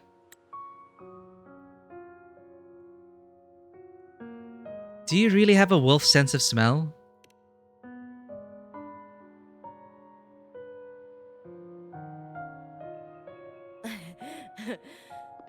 My forte gave me the tail.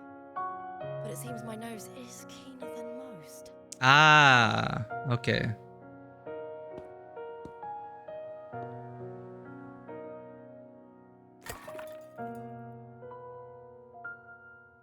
I mean, I could use a drink after all that. How many cycles she suffered through. It's good to have my fellow warrior by my side. Lupa, you've had enough wheat juice. Sit. Take a break for a moment. Respectful Rover. That's the right thing to do. Even though it's over, there's still a heaviness. A drink helps. Whenever she sniffs us, it's like, wait. We're probably stinky. We fought so many things on the way, blah, blah, blah, blah. I've sent word to the F4's palace about Domina Julia. But finding the silvers that fled will take time. Ah, okay. Seeds for the next part. Part 3. 4 years ago, Augusta won the title of champion. Since becoming F4, much of the corruption tied to the arena has been cleared. If Mia had lived, perhaps things would have been different. No, she would have become a puppet. The Threnodian would have won. Mia saved us. Sometimes I wonder, what would my life have been like if my parents hadn't handed me over to the Silvers when we first came to Septimont? Uh-oh. Huh. Just like one of those stories with the different endings.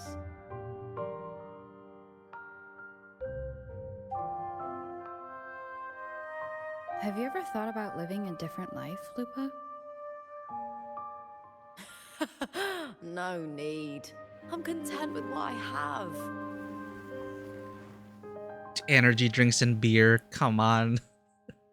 Fine, she deserves it. She suffered through so much. Gained, something is lost. But through it all, I met you. That's enough. Life is an arena. Victory and defeat are a part of that. No one wins forever. The more victories, the higher the expectation, and the heavier the weight of defeat.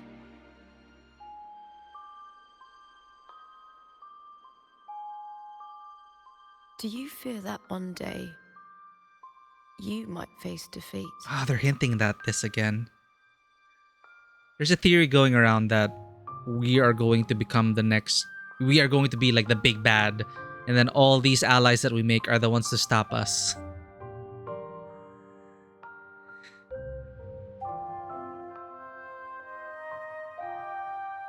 Yes. I mean, Cartathea brought it up as well. It is a joke like, hehe, if you become the bad guy, I'm gonna stop you. It's like, nah, they know what they're writing, chat. Or that's what they want us to think. Do you fear that one day you might face defeat? As Rover? As Miku? Yeah. Yes. There's a short sci-fi story about scientists who invented and distributed a cure to flu. Absence of this bacteria made human nose several times more sensitive to cities with all the gas. Became literally unlivable. He ended up creating super flu that's immune to his cure. Yeah, it's funny how that works, right? Sometimes the more we protect ourselves, the more susceptible we become in the end. It's like, obviously there's like a balance to these things. Like, why do you... Whoever thought of injecting us with the very thing that might kill us in order to protect us?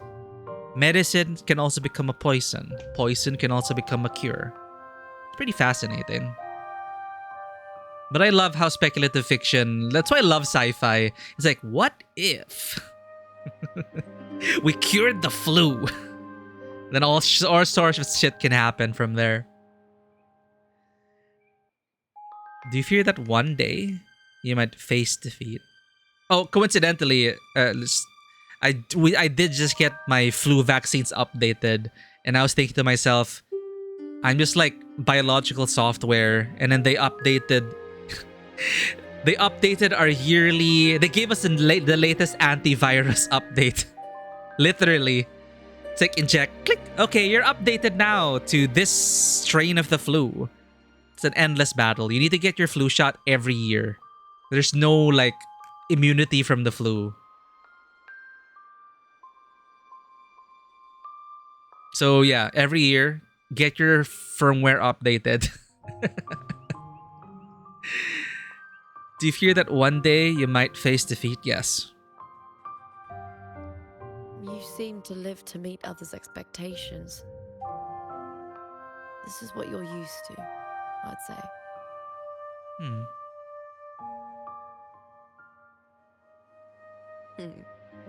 Even if one day you meet defeat, remember this. Those you've helped will never let you face it alone. They're hinting it too much, chat. It's gonna happen. Dark Rover arc.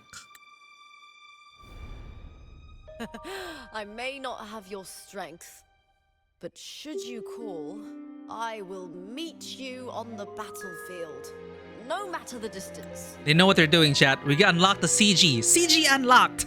Seat in the gallery. Gathering Wives. Part 5. I swear it, by the eternal sun, my fellow warrior.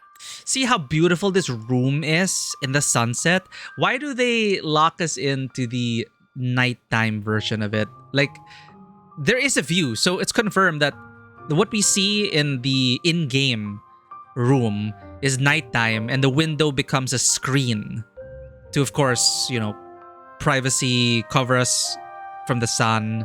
But I want to see this version as the one we can walk around in to Leonidas Hotel. It's a beautiful view, beautiful sunset, great lighting, and it'll always remind us of Lupa.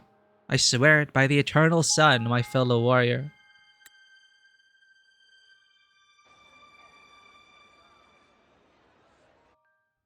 All right, see what I mean? I want the view. I guess they were considering the performance issues it might cause. Because they have to, if they do put a view, they have to put the skybox, they have to put some 3D models, you have to choose how detailed the rendering distance will be. And it might be punishing, because this is a mobile game, right? I forget that sometimes. This is also playable on mobile, so they pick and choose their battles. Alright. That is nice. Let's go. It's been a long time coming. Reunion with Cartithia. Do you remember one video essay where author said that if you think about it, person with glasses are de facto augmented in the transhumanist way? That is true. They use technology to overcome human limitation, and that's an interesting way to see something we just got used to as normal. Yeah. And not just that, the advances of modern medicine. You know, the history of modern medicine as a whole. You know, defying odds, rewriting the rules, prolonging our lifespans. We do live in a cyberpunk world. Did it update?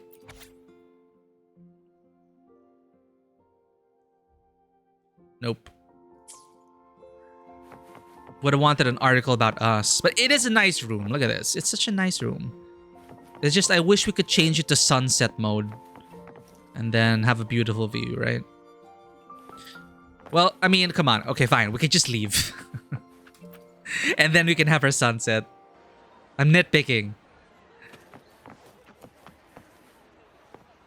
Or maybe if we change the time of day. I'm gonna experiment, chat. I'm gonna experiment. What if we change the time of day?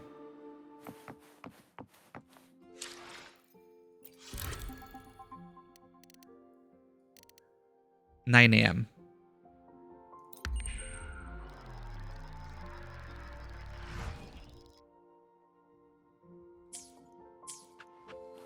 No!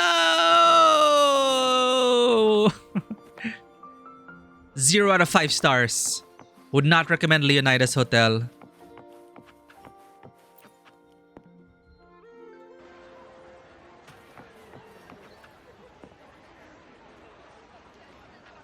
I really like how they remind you of the previous region. That's the previous region. In the sky. The inverted castle. And if you look at the horizon, you'll see like shadows of landmarks from the other regions. So it just gives you the better sense of the world and that it's all connected. Because the world is getting larger, chat. Can you imagine? We started with just like something like this size, but now that's just one area. We have then we have that is Septimont. This is Raguna, right? Then we have our fishing, super fishing diversion with the Squishy Phoebe, Richoli Islands. Then you sail all the way to Mount Firmament, so they connect the world. Then we started here. It's been a hell of a year. Very rough start. Very rough start. I would still recommend people to hold out for when it gets good. I really wish they would revamp the starting story, honestly. Again, I'm really, really satisfied right now with what they're doing with Renacita. They really hit in their stride. And though overall I kind of preferred Cartithia's story, I was pleasantly surprised by Lupa's story. Speaking of Cartithia, let's go see her.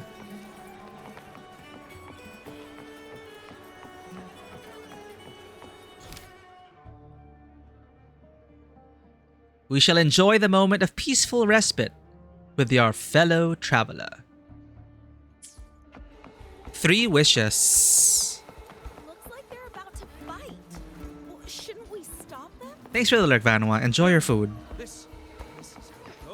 We should be winding down soon as well. After we talk to Cartwheel.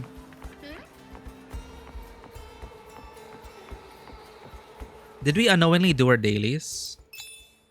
Oh, we did. Huh. Yay, multitasking.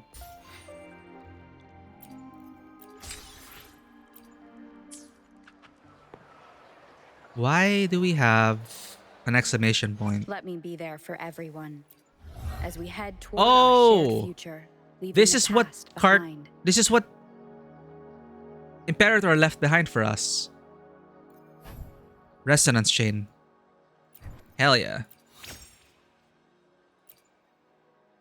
Restores HP for the resonator on the field of Rover's attack. Oh, it makes us a better healer. When the resonator on the field has an HP lower than 35%, immediately restore 10% of their lost HP. Nice. Okay, so Rover does become the healer for this team we have now. Actually, I would have liked, story-wise, it makes sense to have Cartithia, Rover, and then Lupa. But I don't think she slots well into their team. I mean, that's if you really want to min-max, right? You can clear content with any team, but if you want to do endgame stuff, you do need a well-built team. The silliness of these gacha games. Cartwheel, talk to Cartwheel.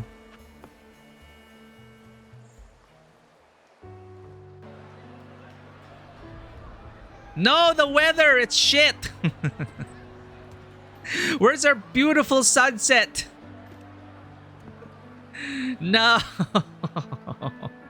Your pizza is soaked. No. Look, she's so happy though. I can forget about the rain.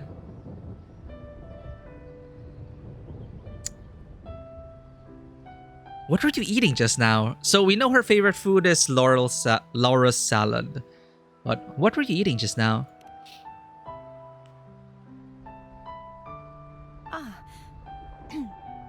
It's all gone now. But I'll ask the tavern keeper if he can prepare something for you later. The Laura's She didn't salad answer is the... as Oh, there, delightful okay. as ever. Well worth reacquainting myself with, so I can make a bowl myself. Fresh, crisp, sweet.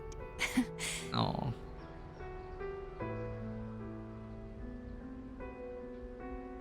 She really loves Laura's salad. Sit with me. Let's enjoy a moment of peace.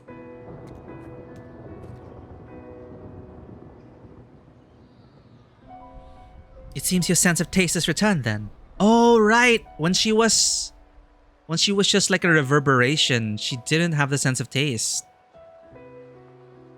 So she's tasting it again after so long. Oh, okay. It seems your sense of taste has returned then.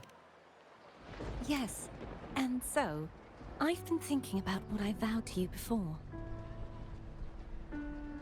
To savor the things I desire, visit the places I long for, and meet those I wish to see. I don't remember this, but this is sweet. To savor the things I desire, visit the places I long for, and meet those I wish to see. Oh, words to live by. To become a roving knight is my true ambition. A wish list is something to be experienced, one step at a time. I'd say your first wish has already been fulfilled. The third too, though by unexpected means.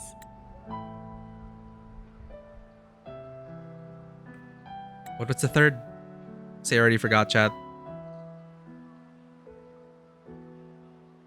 Meet those I wish to see. Those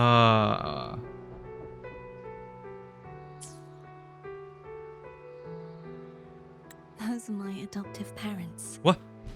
And their child. Wait, what? What? Wait, what? Huh? I thought they were just generic ass NPCs. What?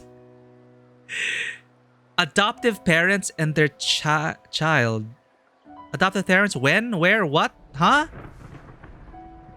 I thought you were old. I mean... When were you... Huh? Perhaps it was fate's cruel jest. I couldn't find any trace of them after they moved from Raguna. But here in Septimont, I discovered where they had resettled. Oh, wait. I think it's only been like 20 years. I was thinking centuries because, you know, elf ears.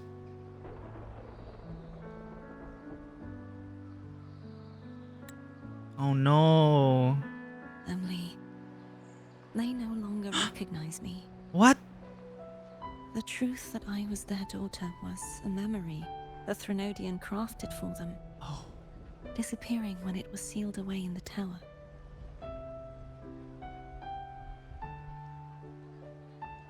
Right, she was created.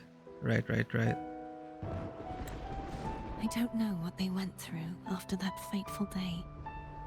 But at least they are still alive. They even have their own child. The weather suits the mood. Not the best weather for this scene. I wish they would enforce... Hey, is that Lupa in the back? Oh, I see you, Lupa. Okay, for the sake of like creative consistency, I would have been okay if they forced the weather during the cutscene because it does change everything to me. Like, it's part of the staging. It's part of the set design. But fine, emotionally it feels like this, the rain, but I don't know. I just don't... We're all soaked. It's kind of weird. it kind of takes me out of it and makes you think of it as, oh, this is the game with the real-time weather. Anyway, damn. Right. She was created, and the memories were falsified. Okay. They walk here every day, so I come and sit for a while to watch them from a distance. Oh, cartwheel. Cartathea. It's all right. In fact, I'm at peace with it now. If they had died because of the Order's heavy hand, I would have felt true pain. But this is the best outcome I could hope for. To live 20 years with a 20 weight of years. a lost child. Yeah. I don't want to imagine that kind of torment. Besides, through all these twists of fate, all 3 of my wishes have been fulfilled.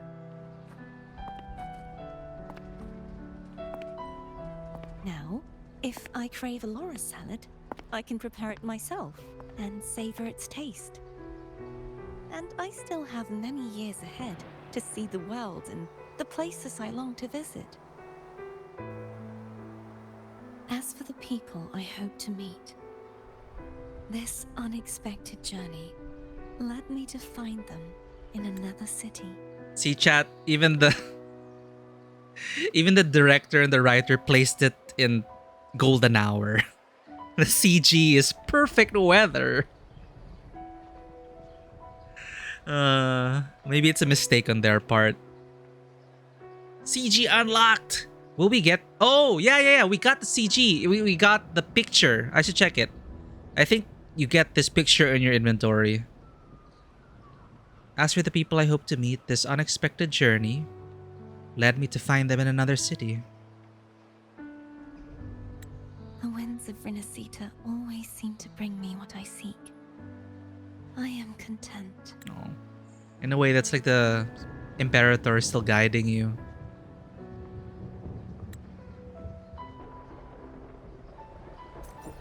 Oh.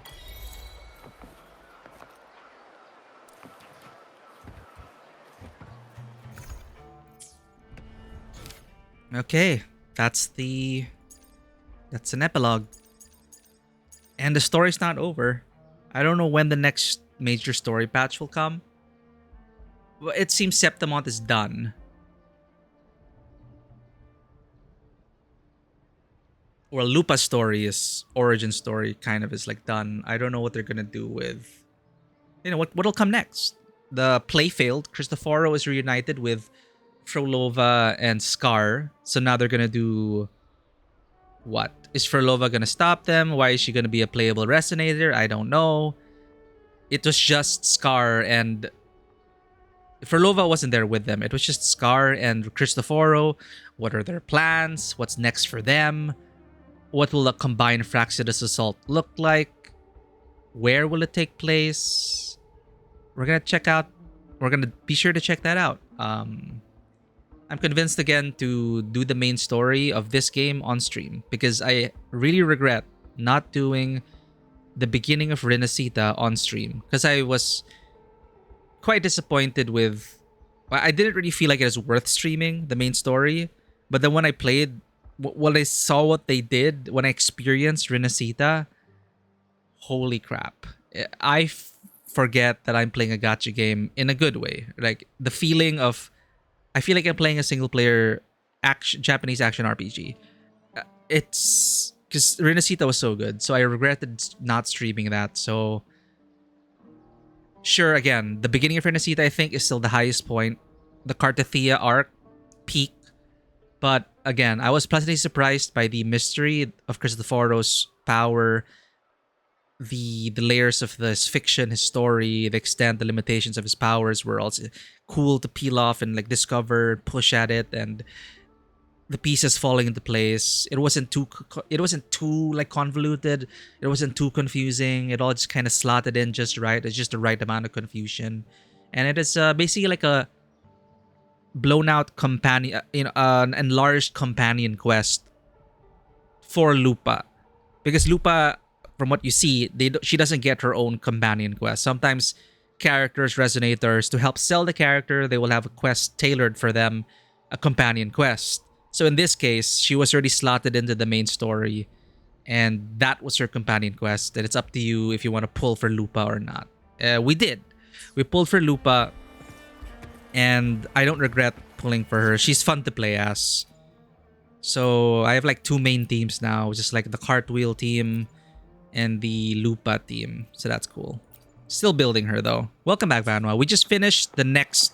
We unlocked another CG in our subtle dating sim. So we're done. Or we're pretty much done. I'm gonna look at the pictures now. I like that they gave us the CG to look at again. Where is it? Here. I think this is the first time they gave us the CGs. There are a lot of quest souvenirs, which I appreciate. So this collection is growing. Her Oath. A fleeting trace in memory, one that belongs to Lupa for your journey in the city of Septimont. The journey has come to an end. Her oath remains steadfast and sincere. Oh, there's text chat. It's not live 2D, unfortunately. But it's a memory.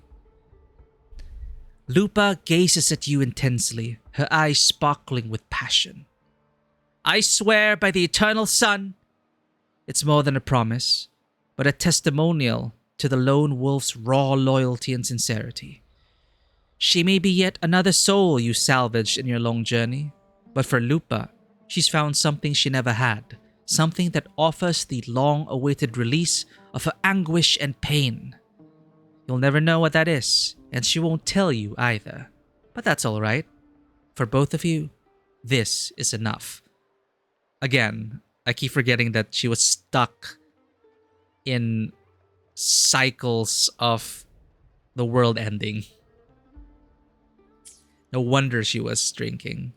And this is a fleeting trace in memory, one that belongs to Cartithia. The journey has come to an end. Her 3 wishes have now all come true. I did not expect the adoptive parents part. Cartithia smiles quietly. Watching her puts a smile on you too. After 20 years in her solitary confinement, that's what she shares with Lupa.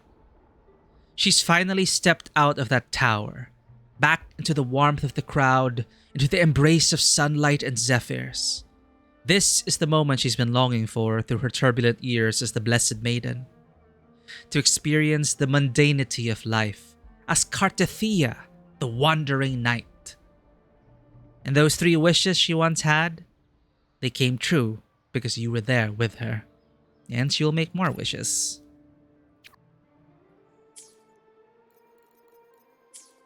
So, I think that's a pretty satisfying batch chat.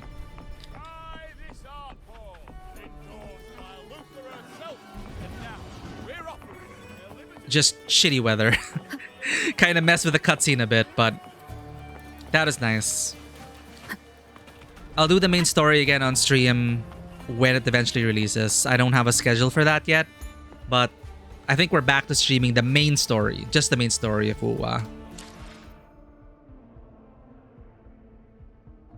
And we can call it there. Thank you for joining us on this impromptu stream. As scheduled, we will be going back to Cyberpunk 2077 later / tomorrow, and it will be the finale of Cyberpunk 2077. We're going to be finishing another story and moving on to new games. So hopefully you can join us tomorrow, same time, same channel.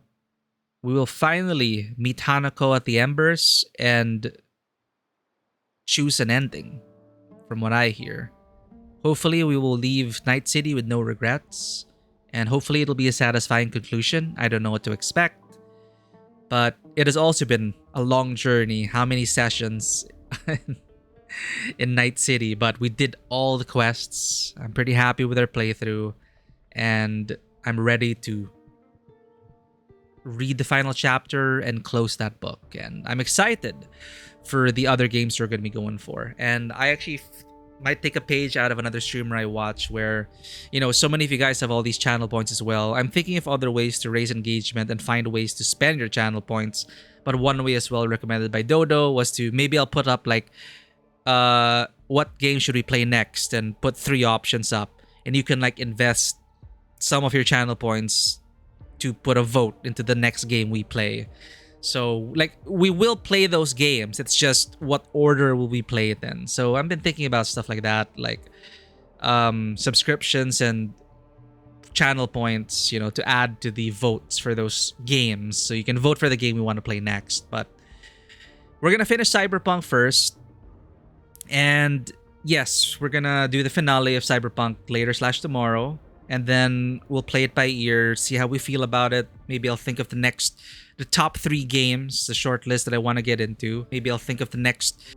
But maybe before we get into the next big game, we might just do like just one stream of Dune Awakening, because I have yes, exactly. We need to find ways to dump your points in, chat. Okay, so that's on me. I'm taking suggestions for channel point redeems to better the engagement for people, make it more fun for people as well, to give you guys a better time here, And I'm glad that you guys still stay and earn those many points. It really means a lot to me. I just wish I could think of better ways for like that's still on brand for a stream, and to keep things flowing still with, we'll figure it out. But that's one of the top things that I'm thinking of. Like, I can't decide on a game, help decide for me, put some points towards it.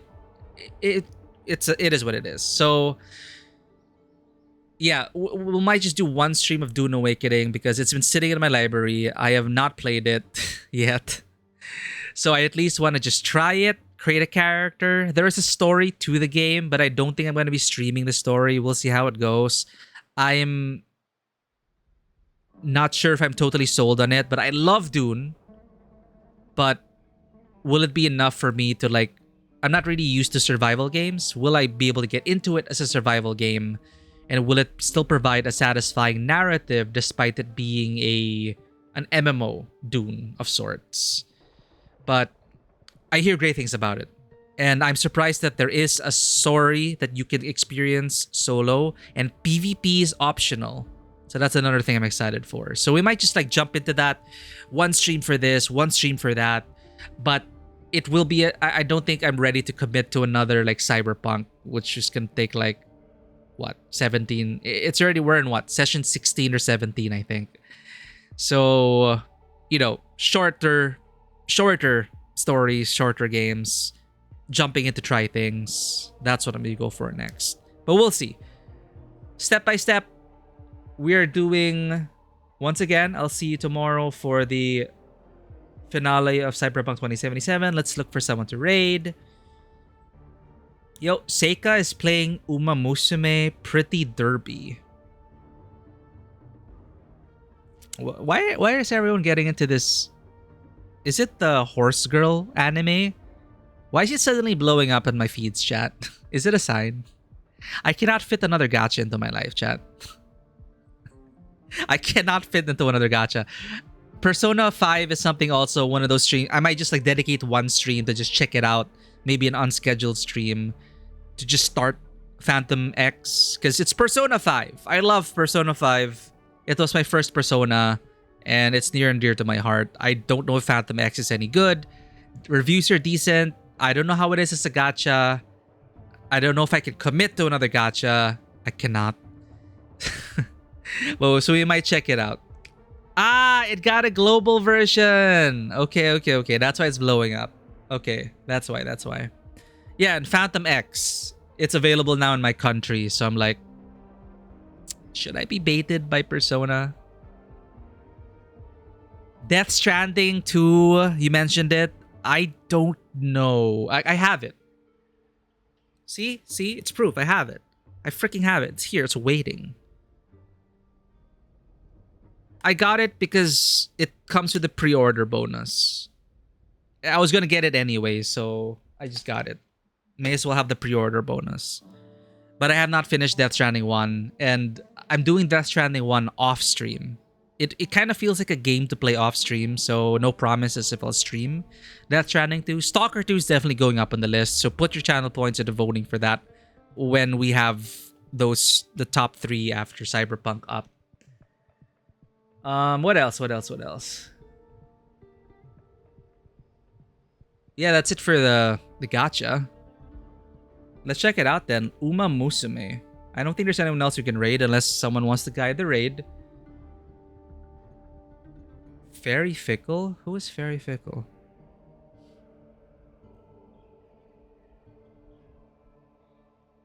Ugh, pre-roll ads. Oh, they're playing Outer Wilds.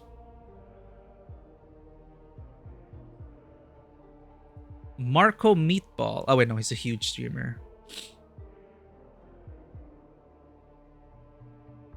Actually, if you're interested in watching another streamer go through Wuthering Waves, or just see their reacts from an opera singer, Marco Meatball.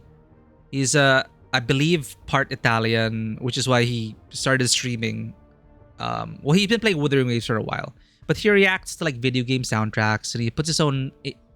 Yeah, he's an opera singer, and he reacts to video game soundtracks, and I like that he is demystifying in a way. Like, you know, sometimes people turn up their noses at still turn up their noses at video games as a form of art and music, but he's one of those people like, no, video game music is art, and he appreciates it, and he just went through the Wuthering Wave story as well, and he comments on the music and the story and all of that stuff. He has stuff on YouTube. He streams on YouTube as well.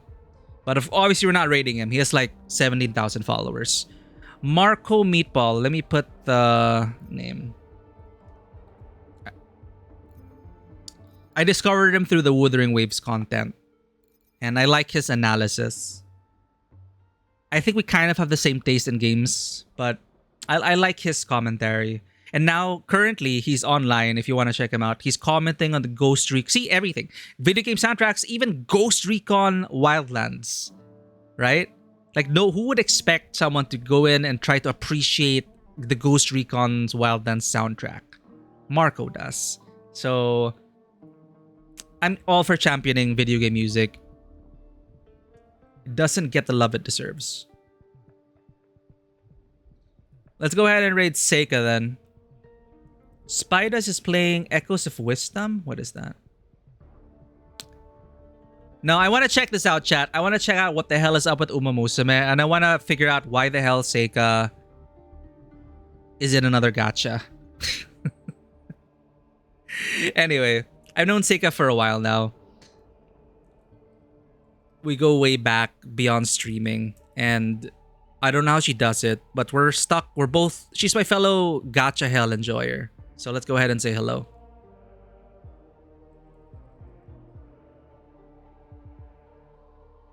Chat, I am easily distracted. I'm sorry. I have the ADHD tag on there for a reason, okay? And I did not just diagnose myself. I am actually diagnosed. So despite all that, I appreciate you guys joining us on our journeys and all our random tangents. And it takes a while for me to get to the point. I understand. And I do apologize for that. So thank you for joining us in this unscheduled stream. This is a commitment to streaming the rest of the Wuthering Waves main story. I'm convinced to stream it again. The next patch is going to take a while to drop. I don't know when. Stay tuned. Enjoy your time with Lupa. And I hope to see you there for the Cyberpunk 2077 finale. Long time coming. Thanks, everyone. And as always, welcome to the table. Have a great day. And I will see you all for the Cyberpunk 2077 finale tomorrow. Take care, everyone. Bye-bye.